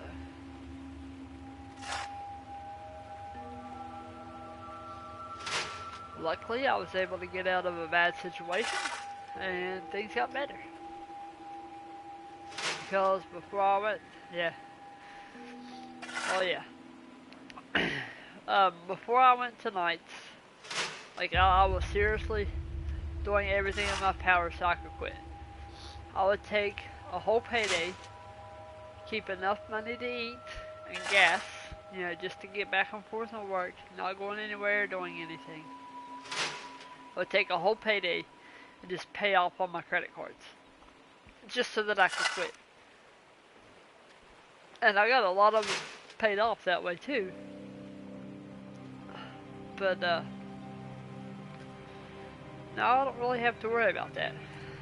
You know, said the guy who's my boss, I work with him, or you know, there's two like head guys and there's team leads.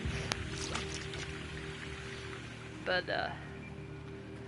the one I really like, I work with him 4 out of the 5 days a week, and things are amazing. Like he's a really good dude,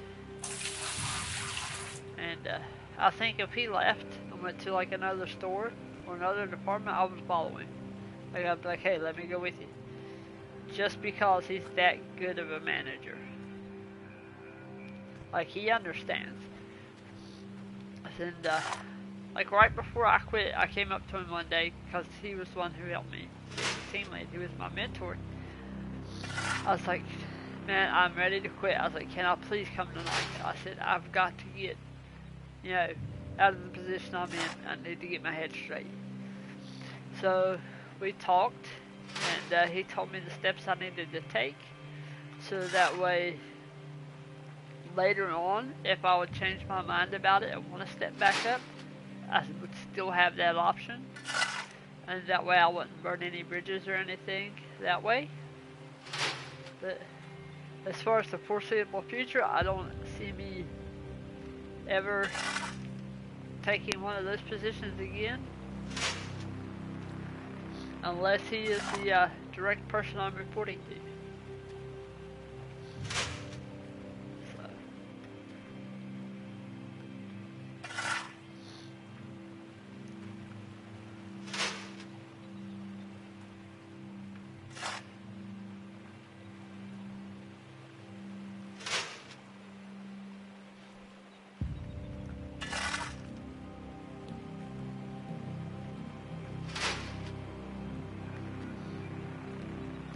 Yeah, I know, it's already full. Daggone, I did get them 30 ounces. Yeah. Like, I wanted to do it the right way when I stepped down, but I also wanted to get out of there, you know, as fast as I could. And,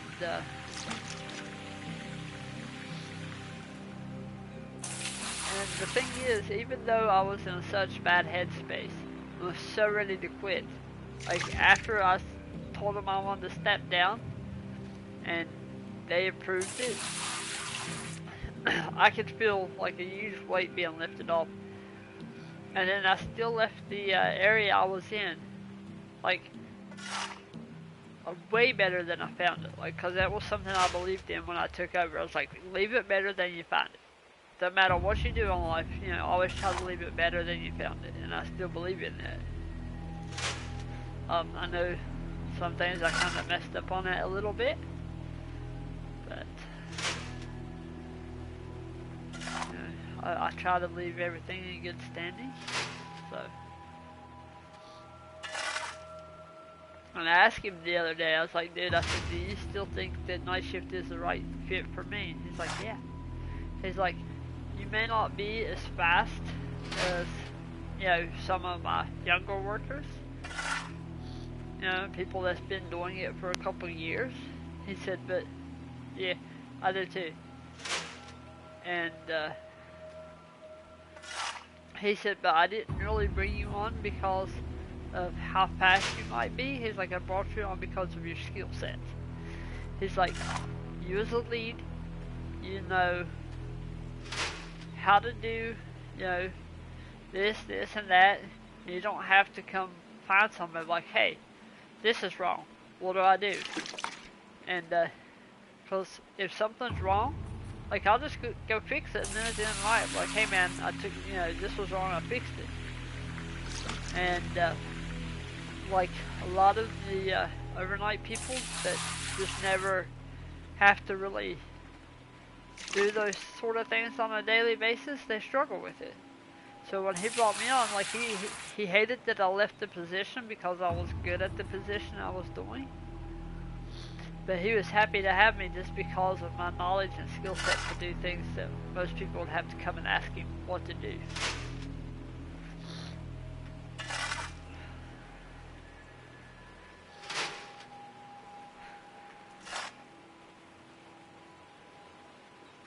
We're at 62% on our buckets.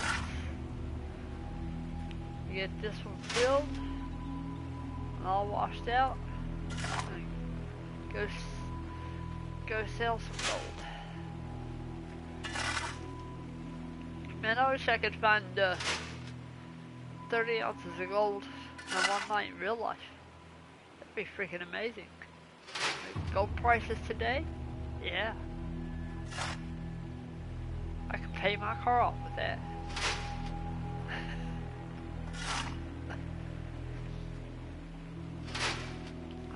One more scoop. It's gonna tell me I overfilled it.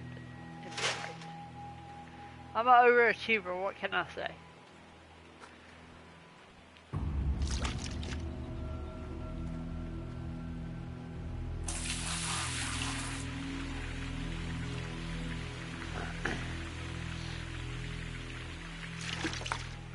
More scoops.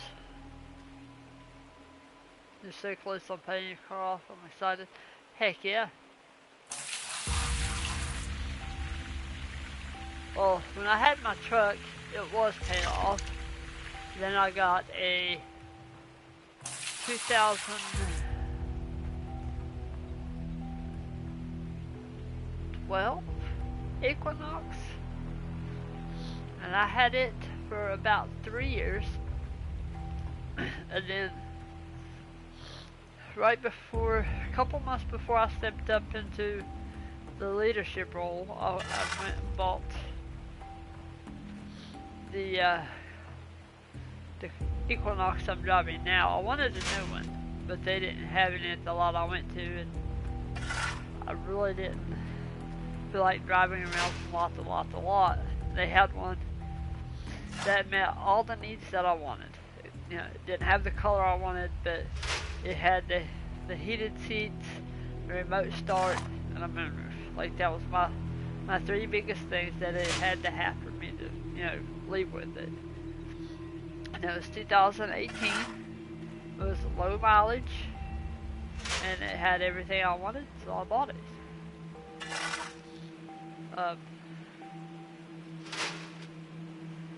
And then that whole team lead thing happened. Yeah, well, in my truck, it was a straight drive. So I'm not sure, exactly where you live at. But down here, sometimes the winters can be, kind of harsh. I mean, I know, like, some places they're way more brutal than what we get. But when you go outside, 6 o'clock in the morning, let's say on a day it's like 10 degrees outside. Man, it sucks sitting out there 20 minutes waiting on your truck to warm up. Indiana, heck yeah. I'm here on West Virginia.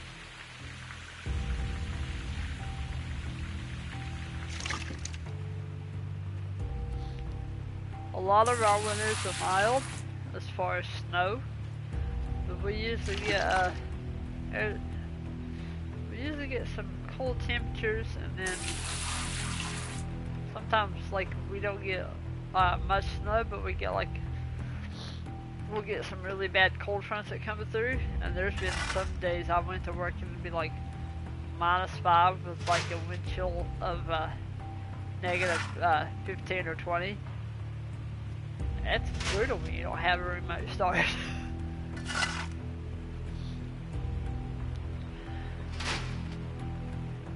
Then like if it snowed on top of that, like you're outside trying to scrape your truck off, get the windshield clean and everything before you can get in to start it, to even let it be warming up. It can especially if like the doors are really snowed up. So when I bought this one, I was like, man, it has to have that. Like, there is no exceptions. And I got lucky as a bonus. It's all-wheel drive.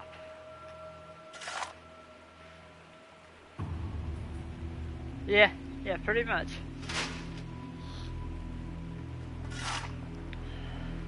I've done that for years with my S10.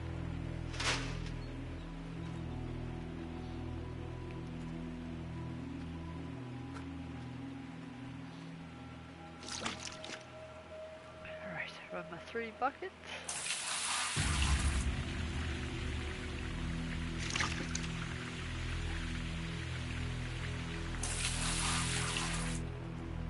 And I may make enough to actually get started on my tier 2 stuff.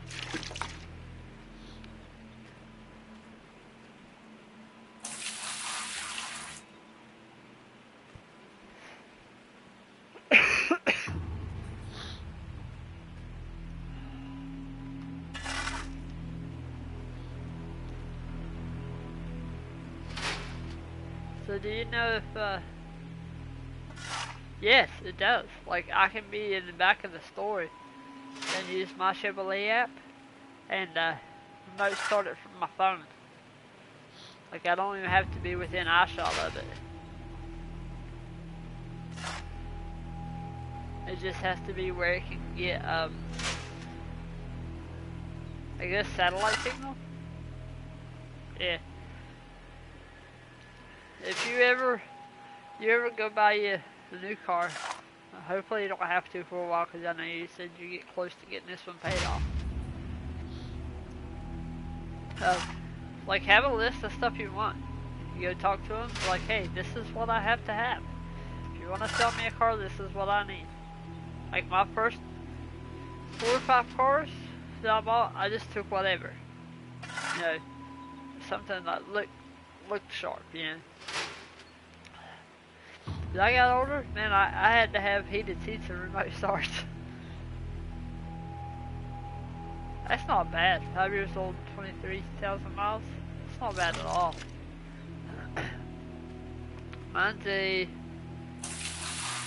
2018. I think at 6 years. I bought it used. I'm wanting to think it has right around 50,000 miles on it. And most of that's for me.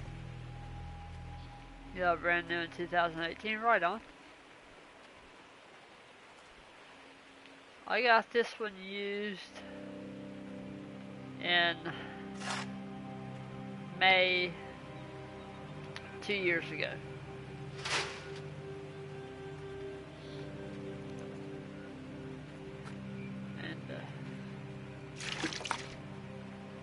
And I had my S10 after I paid it off.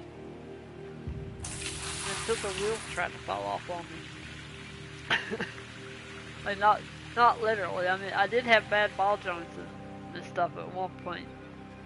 But, like, it was there towards the end of his life, it was costing me more in repairs than it was costing me just to go get a new car and make a payment on it. And with having bad credit, you know, at the time, it wasn't like bad, it was like, eh. But with having, you know, I guess so-so credit, it's 6 years and it's only $500 a month. But I got pretty decent credit now, so it'd probably been a lot cheaper on me had I waited till I got my credit score up.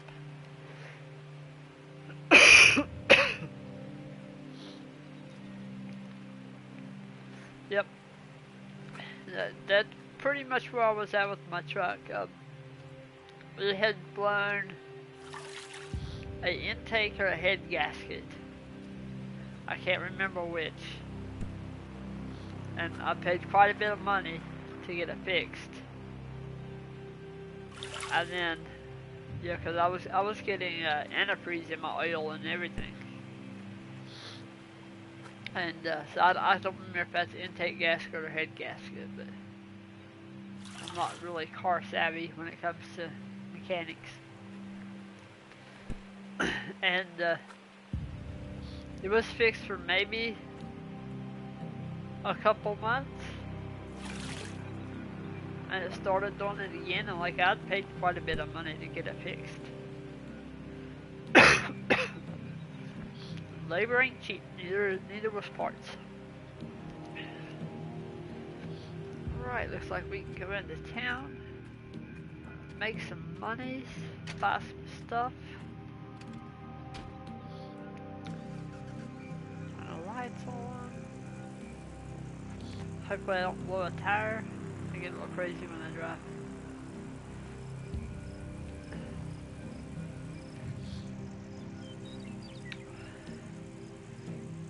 But, yeah, I'm not sure like what your work schedule or anything like that is, but my plans is to stream from about 8 to 11 or 8 to 12. 5 days a week. And then my days off are still going to be my days off, so that way I can get out and start enjoying life again. So that's one thing I missed. I missed getting out, taking pictures, going to concerts, hanging out with friends. And like when I was team lead, it was almost impossible because my schedule was so all over the place.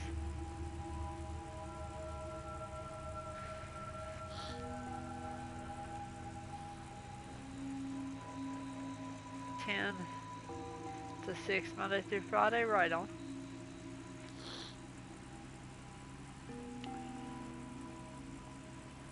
Well, if you're ever on Twitch in the mornings, pop in and say hi. Love hearing from you. There's a few others I haven't talked to in quite a while. I don't know if they're still around or not. I don't know if Leo still streams. He'll be around on the weekends for sure. Right on. Heck yeah. I don't know if Leo or Kevin or what's the other one's name? Anime Zulu Gaming. I don't know if they still stream or not. We'll have to see if I can catch up with them.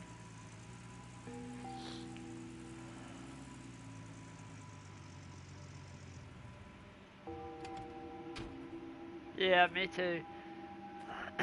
Look there. I'll take that. It's a discount on parts and gas. There should be another one over here.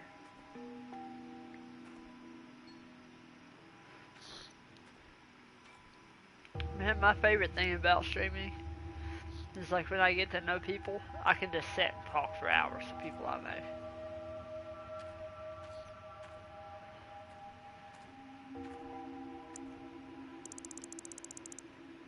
Well, it looks like I can smelt 1.1 ounce with the amount of money that I have.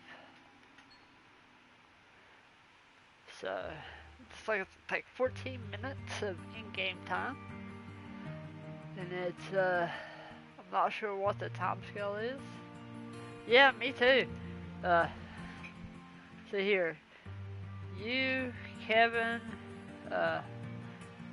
Leo, Anime Zulu Gaming, a few people from the few other streamers I knew, Red Hot Oreo, Smart Alec.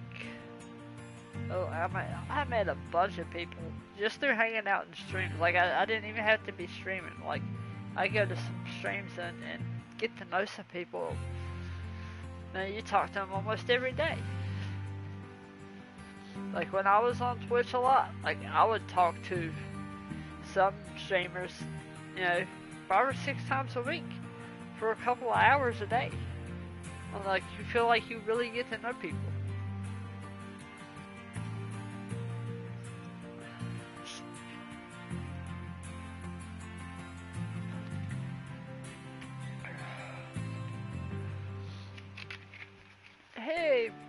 My little 1 ounce bar of gold's ready.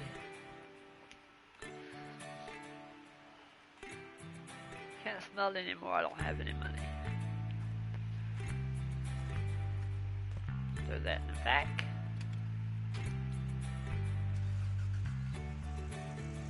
Gotta go sell this. Oh, take my e-brake off.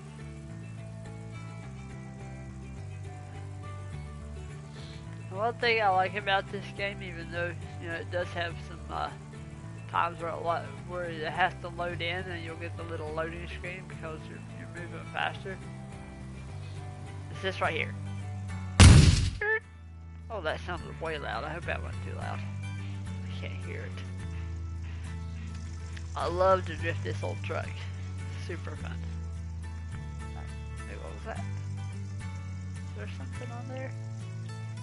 Oh, no, just a little caution sign. I throw caution to the wind. Alright. Okay, I get $1,000 for almost an ounce. So now I should be able to sell about 10 ounces.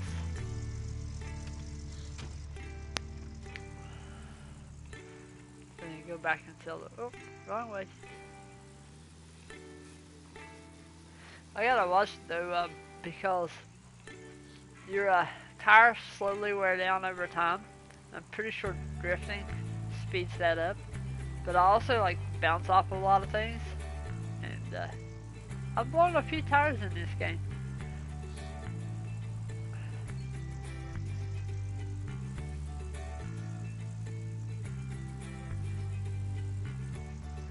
This game is actually kinda old.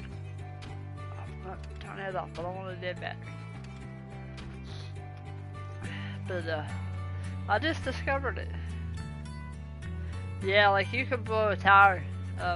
You can actually blow all 4 of the tires. I've blown both front ones before. Not at the same time, but like really close together. Like I went to the store, replaced that one, went to go get something, and that one popped. You have to replace the tires on the trailers. Pop this open here. There's a battery right there. If you leave your lights on and turn the engine off, it will drain your battery. You'll have to come buy a whole new battery. Because as far as I know, there is no way to charge it. Like you run your battery dead, you just gotta pay, for a new battery. And if you get the better battery, it's like $1,000 pop.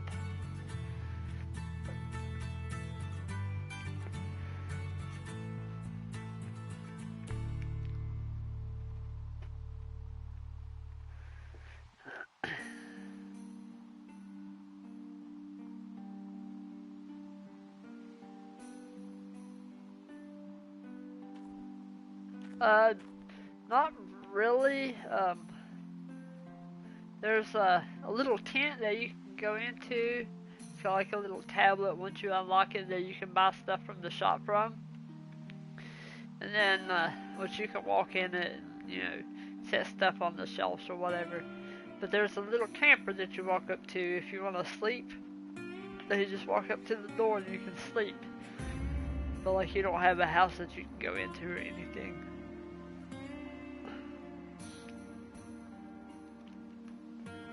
But on this claim, I'm just leasing it. I don't own it.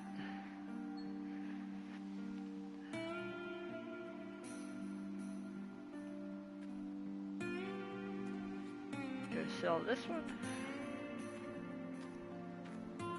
so I can smelt the rest of it.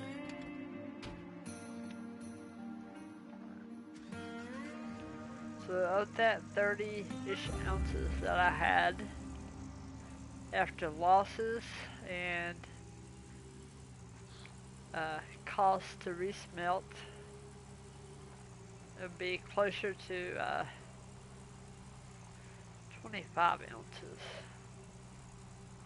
And then the lease that I'm on charges me so much of that. Well, not that, but the processed gold. like that's in the little mats, they charge you 30%. So, other than the nuggets, any gold that you mined,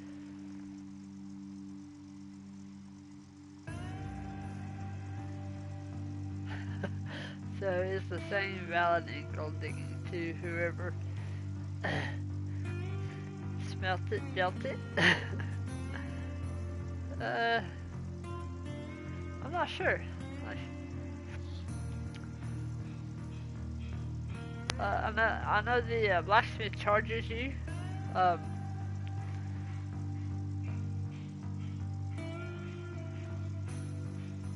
the blacksmith charges you almost, let's say, $2,000 for 20 ounces. But then in the smelting process, you also lose, of 20 ounces, you lose 2 ounces. So it's basically, you're losing 4 ounces of gold. But as you get further, you can, there's a little machine you can buy, and you put your pay dirt in it, and it will separate magnetite from your gold. And you use the magnetite to upgrade the blacksmith. So I'll do it real quick. I don't have any magnetite, but you can go over to upgrade. You can upgrade the time that it takes, the cost, the gold losses, and how much you can smelt at one time. Usually the first one I do, which is probably kind of crazy, I always do the time first. I mean, cost is nice too, but I usually do the time because what I have learned in this game, that time is money. The less time you have to stand here waiting for the gold to get smelted, the faster you can get back to making more. And then I'll unlock the how much it costs, and then I'll unlock, you know, where it reduces the amount that I'll lose when I smelt it. And then I'll do the amount that I can smelt at one time. And I think you can upgrade each one of those categories 3 times. But like, you have to buy the first one before you can buy the second or third one of that category. So you can't like just save up and buy the best one. You have to work your way down.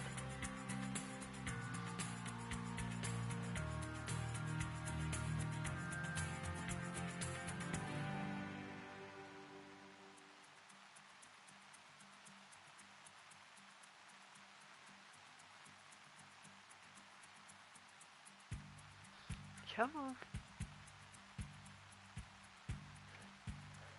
Well, for me, this here's the worst. Like, sitting here waiting for it to tell me that my gold is ready. I know it's not like a lot of time, but to me, that's more time I could use to be mining more gold.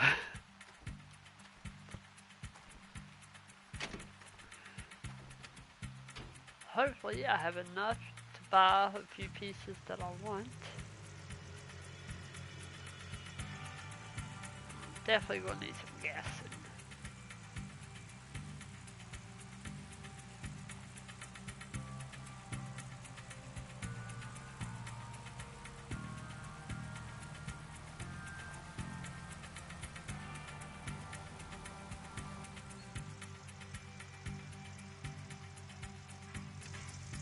Just leave it running.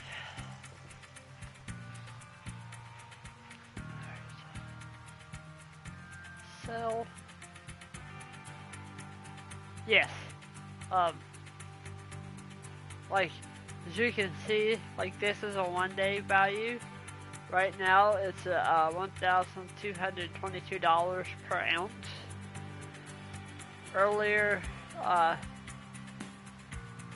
around a little after midnight, well, about 2:30, it was up to like $1,228 an ounce.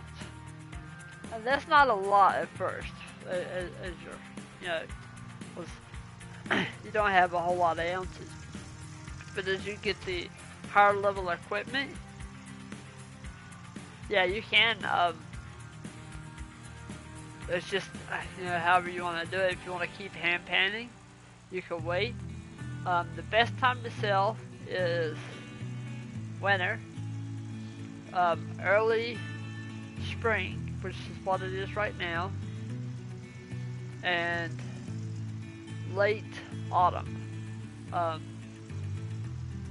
don't never really check like throughout the hours to see like what the gold prices are. The summertime is the worst. Like it'll be almost $1,000 an ounce of gold. So you're like losing $200 an ounce of gold. Which doesn't seem like a lot, but when you get the tier 3, tier 4, tier 5 machines, you're liable to, you know, and do 15-20 buckets, you're liable to come out with 200-300 ounces of gold, and that adds up kind of quickly then.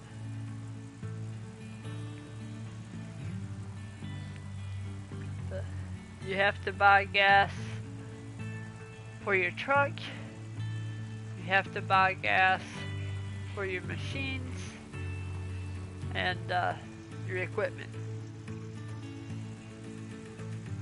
And then I like the excavator. Let's see if I can go in here real quick.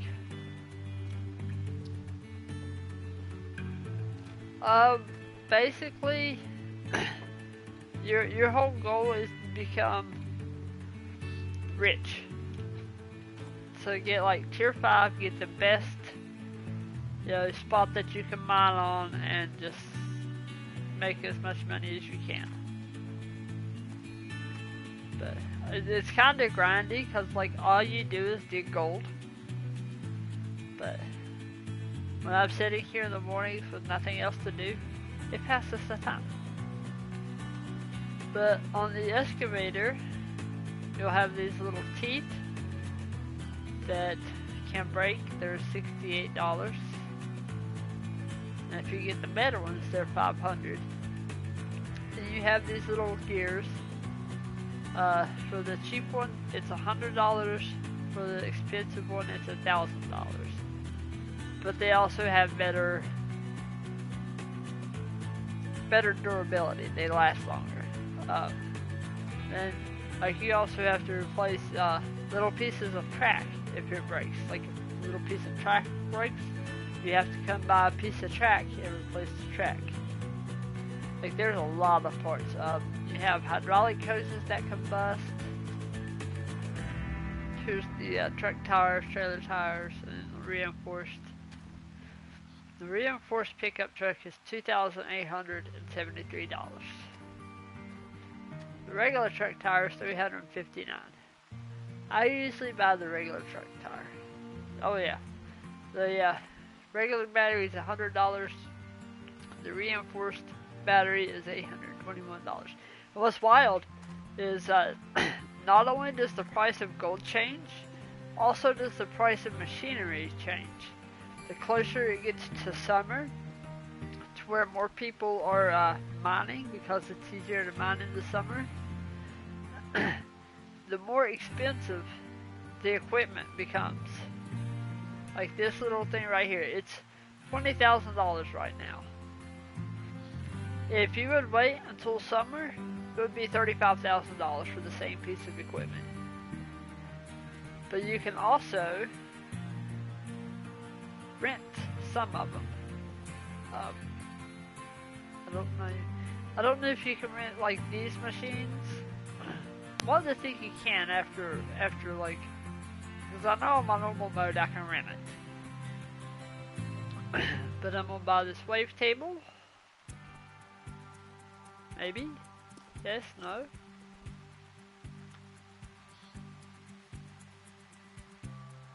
And I'm tempted to buy that just because it gets so expensive later.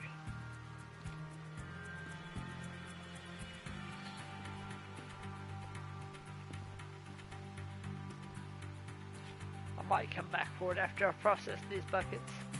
I need a thin water hose. Need a fat water hose.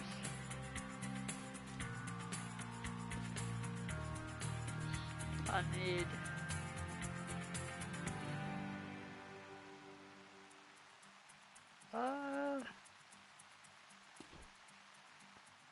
don't need it at the moment, but I'm gonna go ahead and get it.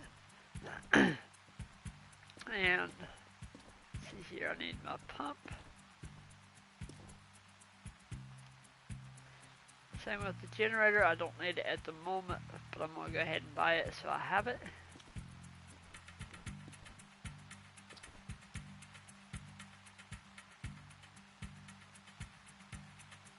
Oh, I do have enough money left over. Sweet. Wait, how much is my mobile wash plant? So I need it actually first.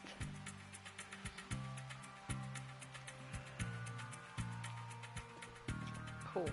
Love it when I can buy stuff at, do I have 2 of those in the cart or 1? Don't remember. I have to check. I love it when I can find stuff on discounted prices because it gets so expensive during the summer months.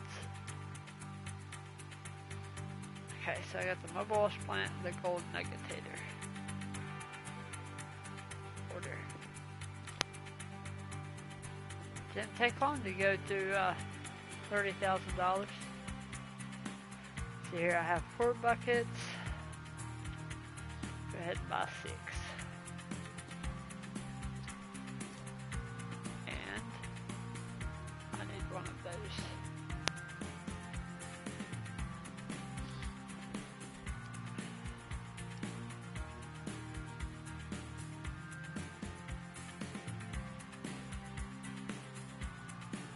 I'd like to have enough money to go ahead and buy the big excavator, or even a small one, but there's other things I would like to have first.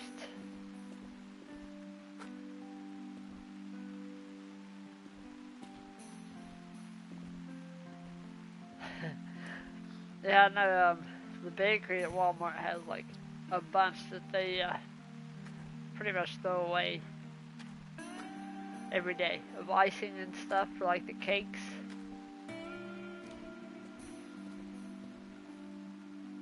It's like, man, why am I paying so much for a 5-gallon bucket when you can go to a lot of places and get them for free? I mean, maybe not in Alaska, but you know, if I knew I was going to Alaska to mine and I was going to need 5-gallon buckets, I think I would just like go to a few places before I went and stocked up. Hoping I can get all this in one go. The best thing I like about this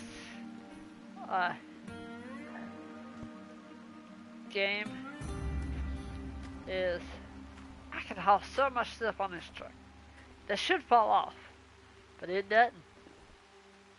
Like if I get it in there, it's in there.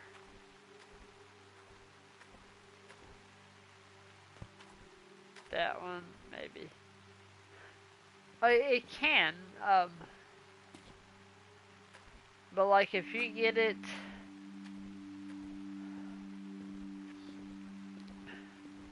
like usually if it's leaning like that, sometimes it will, but if like the edge of it,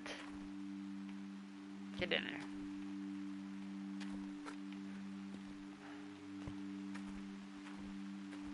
Like that big machine right there, it won't fall out no matter how fast I take the turn.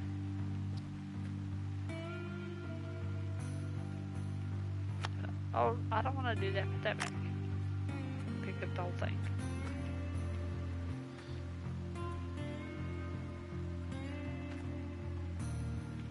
cheat a little bit here. Oh, no, don't fall out. See, stuff can't fall out. Like, if you get it up on there without it falling out, then you're good. I think I might have to come back to town, though. I don't think I'm going to have enough room for all everything. You know what I forgot? I need to get a gas can. Alright, looks like I'm gonna have to make a separate trip. Come back and get everything else.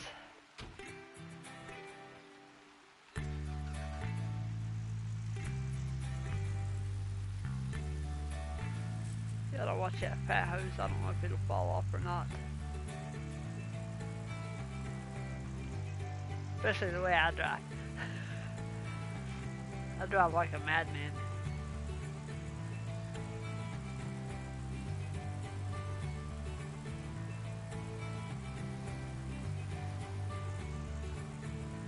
That right there is the only really issue I have with the game.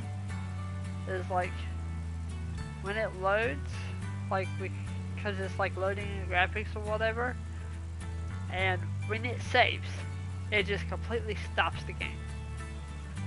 Now, like the loading doesn't bother me as much as when it saves. Like I think it should just save seamlessly. Like most games, like it saves it, you know, you get a little icon that pops up says it's saving, but just keep doing what you're doing. I think that's my biggest complaint about the game, is that when it saves or loads, like everything stops to a halt till it's done.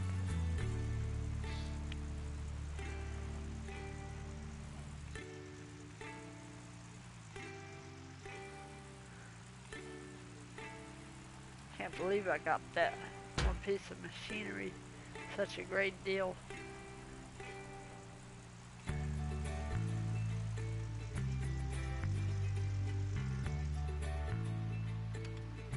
I don't even need it at the moment, honestly.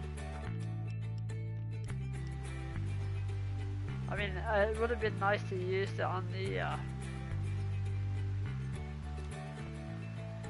hog pan mat, because that's what it's for, is the miner's moth. But it'll do.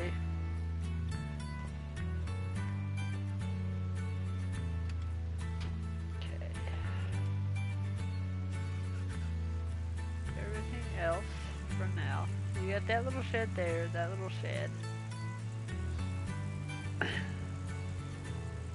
Then up here, like I'm sliding into a stop. Here's the little tent I was telling you about. And this is where it has like you set up to do like the old school mining, where you use the pan and the bucket. And that's typically what most people do when they start, is they will they'll fill this up with water, take their bucket, dump it into the pan, put it in there, slosh around, and then pick out the gold. But because I'm lazy and time is money, I bought a machine to do that for me. Yes, I know how to use it, I promise. You can. You can also sell the broken parts. Broken parts ain't worth much, but you can sell them. There's a, let me run down here real quick. Like you can sell old pieces of equipment, like if you decide you don't want an excavator anymore, or if you have the small one and upgrade to the big one. Like the trailers, or the drivable equipment, or like the wash plants, the mobile wash plant, or the big pieces of equipment, you can set them here and sell them. Like all the little parts that you have to replace, it's got a big old dumpster you put it in, and then you can sell them off as you get them, or you can fill it up and sell it once it gets full.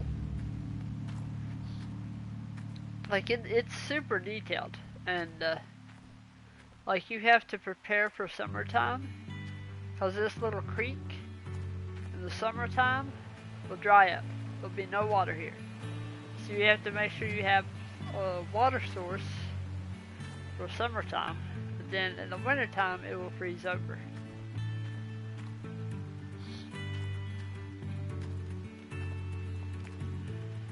Alrighty.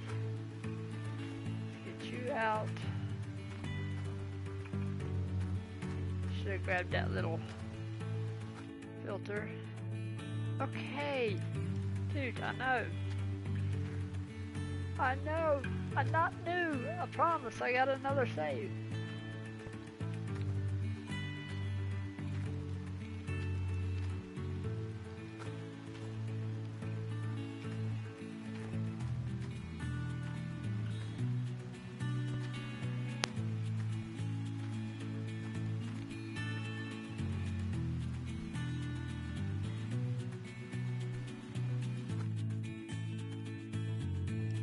The only thing about buying new equipment on easy mode is every time you buy a piece and pick it up, it tells you all about it. Okay. I have to go back into town and pick up the rest. There is a fast travel on this game. But as close as I am to town, even on my other save, I just don't do it. And here's why. This is kind of ridiculous. The loans in this game are ridiculous, and the fast travel is ridiculous. Now I walk up to here, I hit use.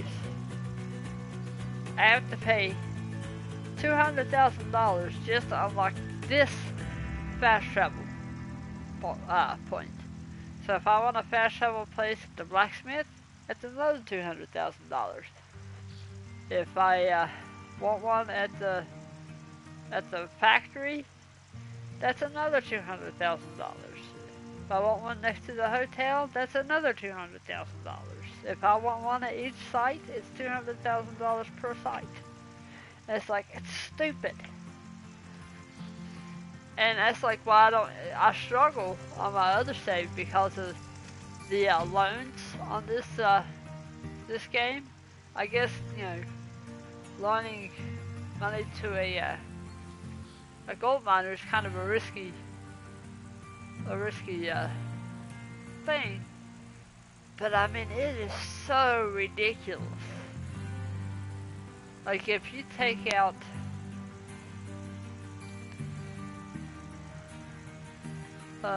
let's say a $30,000 loan. It's just roundabout. But depending on how many payments, you know, you select that you want to do. I think at minimum, if you borrow $30,000 and you pay it off in 3 days, like, you're still paying like $45,000 for a $30,000 loan. It's stupid.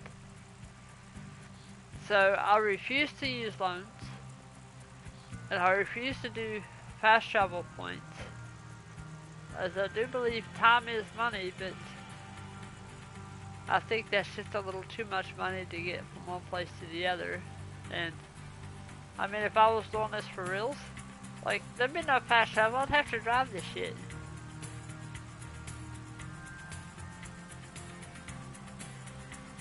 So I don't know, each their own, but for me it's just not worth it. I'll stop by the bank here in a minute and get a better number on the loans. But it's like stupid crazy.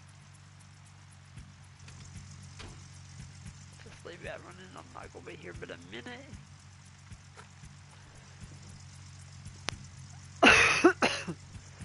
I gotta come back and rent a piece of equipment. Oh yeah, like, you can play, like, you can start off, you can, like, you can take the $30,000 and bought everything you needed for tier 2, and had plenty of money for renting like an excavator or something. But for me, the time it takes to hand pan 1 bucket of gold, let's just say for me personally, for 1 bucket you have to do it 4 times. Yeah, like I wish I could pick it up and stack it inside that one. Like I have a trailer in my other save because like I can't stand just like buckets laying around everywhere. I have a trailer on my other save that I use specifically to set buckets in so they're all standing upright.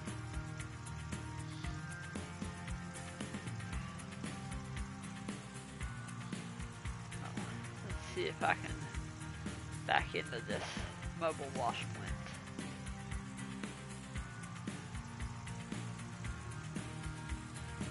I got everything I needed for the mobile wash plant except for the machinery. Or the, like the excavator or front end loader, whatever, you know, you want to use.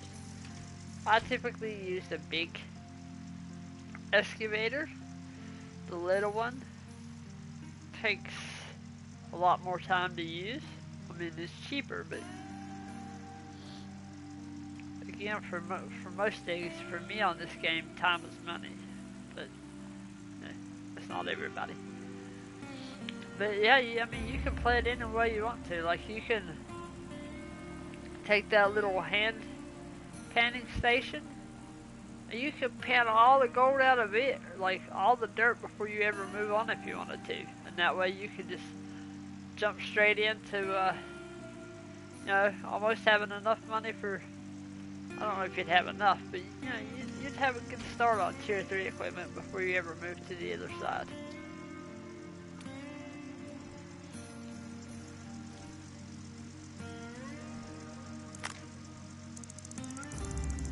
Fill the truck back up. Gas price is $7.55 a gallon. I wish it was that cheap on my other save. On my other save, it's almost $11 a gallon for gas.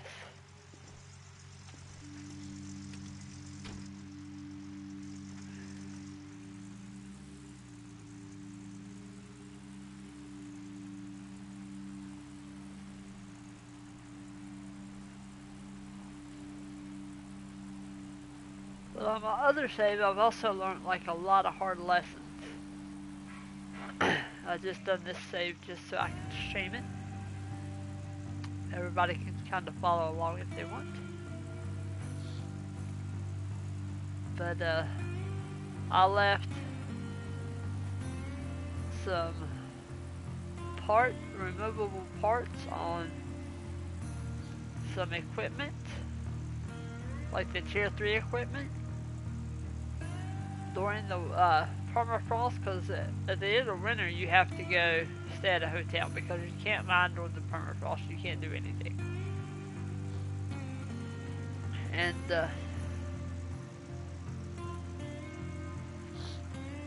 I had to spend a lot of money to buy parts that I didn't take off. So I've learned my lesson that you take off every part and put every hose and every cable up for the winter time now.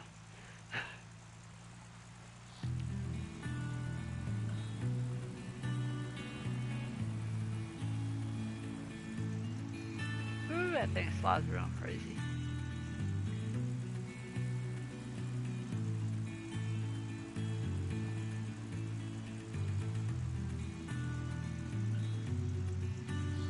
But yeah, I think if you like have 5 or 6 empty buckets,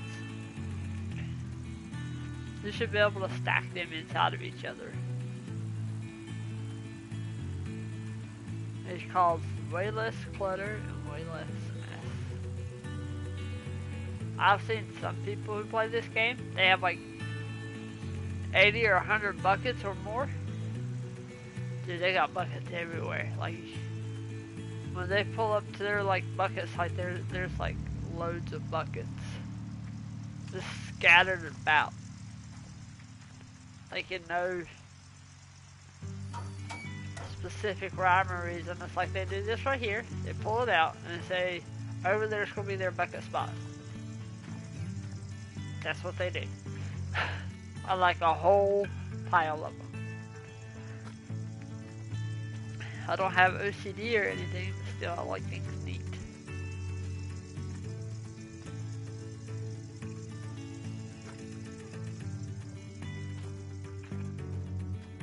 Oh wait, I don't need this yet. Put that back. I need this.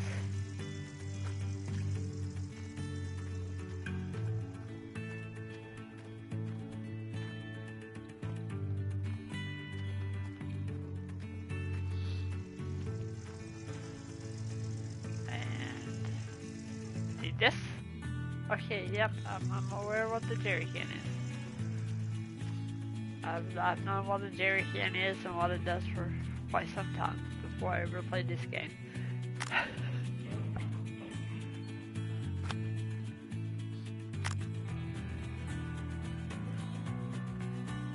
Fill those up. That down. Did I leave my truck running? I did. Wasted gas.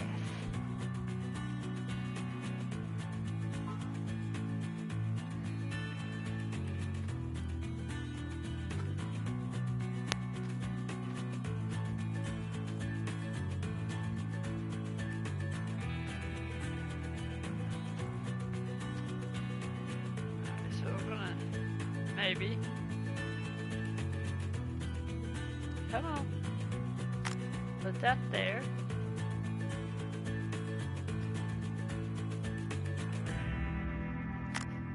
Put that there. Take this one.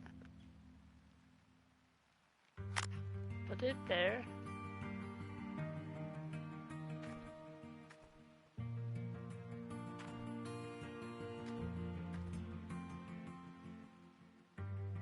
Yeah.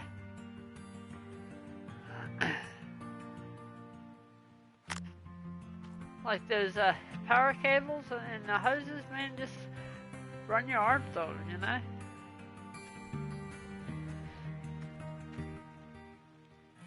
Wait, which one's in? I don't remember which one's in. That one's out. Oh man, are you kidding me?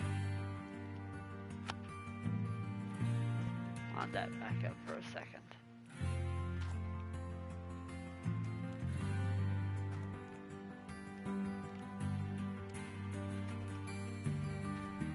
Pick it up from the other side, maybe. Hopefully. It'll stay that way, but I don't think it will. I think it'll flip back on me. Yep.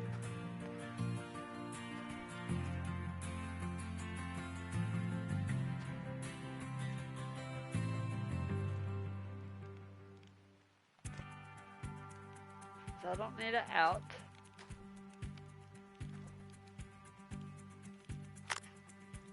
Flip that there. Oh crap, on that up. Going the wrong way.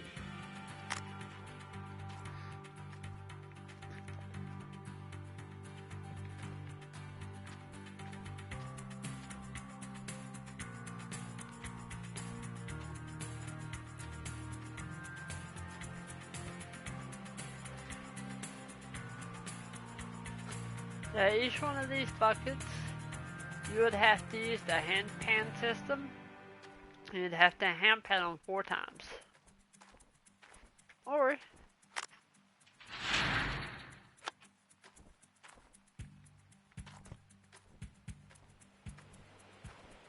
you could just simply, and I'm pretty sure like with this thing, you get more gold out of it anyways. That should be at 100%. I'll straighten those up in a second.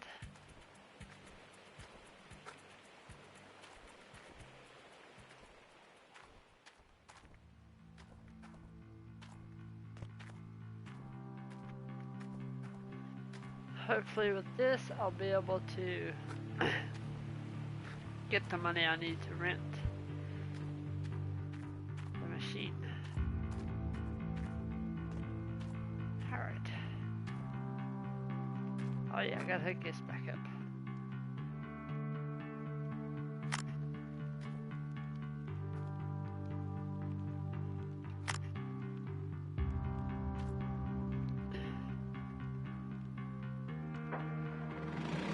Put that one on.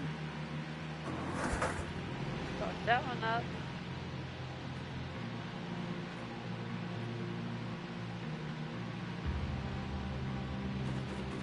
Now, I think I would get about 1.5 ounces to 2 ounces per bucket. So I would have gotten close to maybe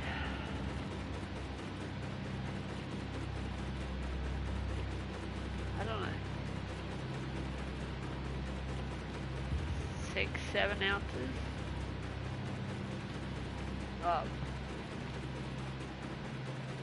Alright, buddy. Stop by. I enjoyed talking to you, catching up. It was awesome.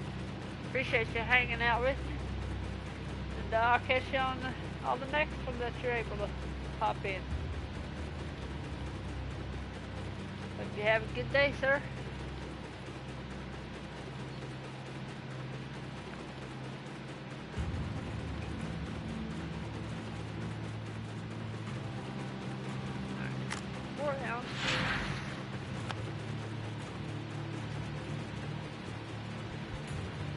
Alright, buddy, you too.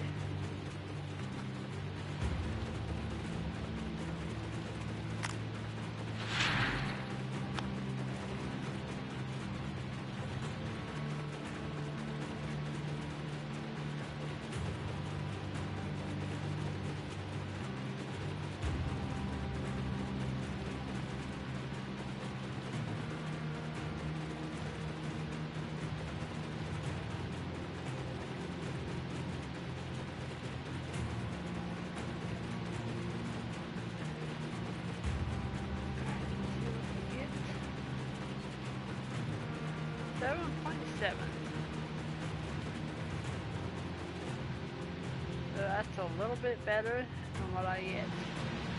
And penny.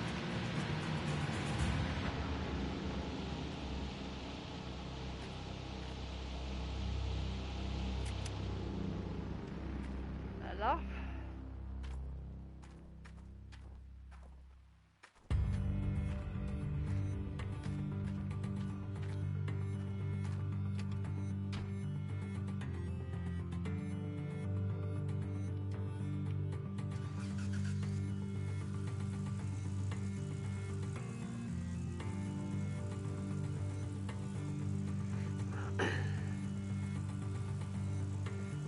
Down here to the thing, to the store, blacksmith, and we'll sell this, and then yeah, we'll probably go ahead and call it a day for today. Need to eat me some breakfast. I work night shifts. Technically, I guess it'd be my supper then, but and then get a little bit of sleep before I go back into work tonight. Why does it not sound like my truck is running? Hang on.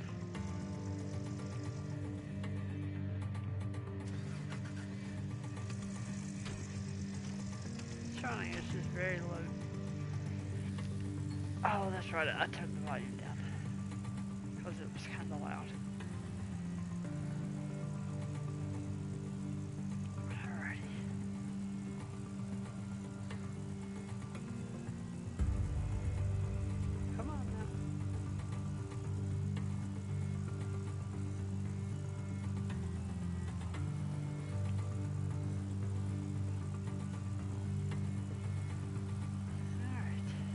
To the blacksmith, sell this, and then I don't know. You got a couple of different options I can do here. I could maybe run a drill to see where to start digging at, or just go ahead and rent a excavator, dig a little bit, and then mine, or a drill. Because I don't think I'm gonna have a whole lot of money left after selling this. I know I should be able to get a couple buckets a day with the tier 2 system.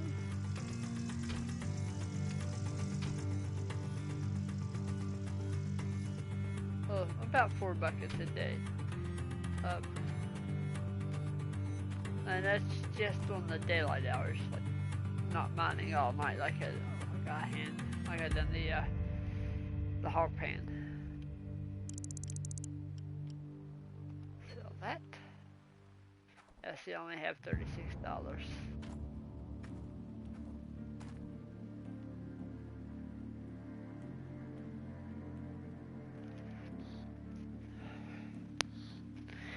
And so take 30% of whatever I get.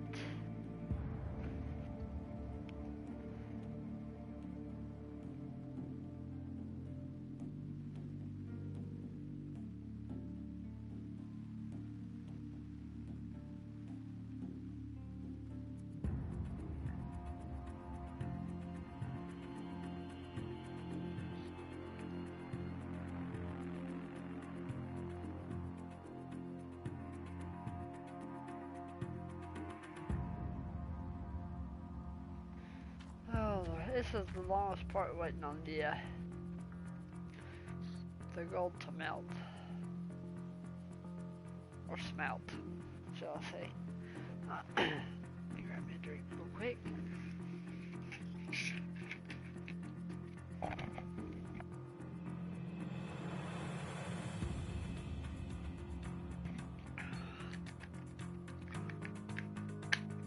There it is. There it is. A nice shiny piece of green and gold bar. It's a little oxidized, almost like copper would be in there. Which that may be how it naturally looks. I've never smelted gold. Would like to try it once, just to well, not the smelting part. I'd like to mine it once. I don't know, maybe smelting it. I think that'd be kind of cool as well, just once, just to see what it was like. I think that would be pretty snazzy. Alright, we'll go ahead and park the truck here. Sell our little bit of gold.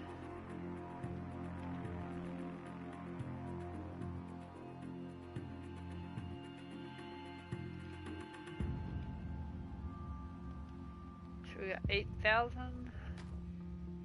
It's not bad.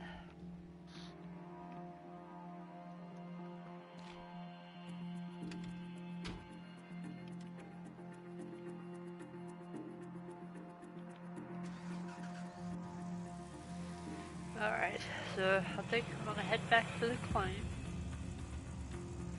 and go ahead and call it a day for today. If y'all are around, want to follow me, see how this goes, I'll be on every morning except for Tuesdays on Wednesdays. At least until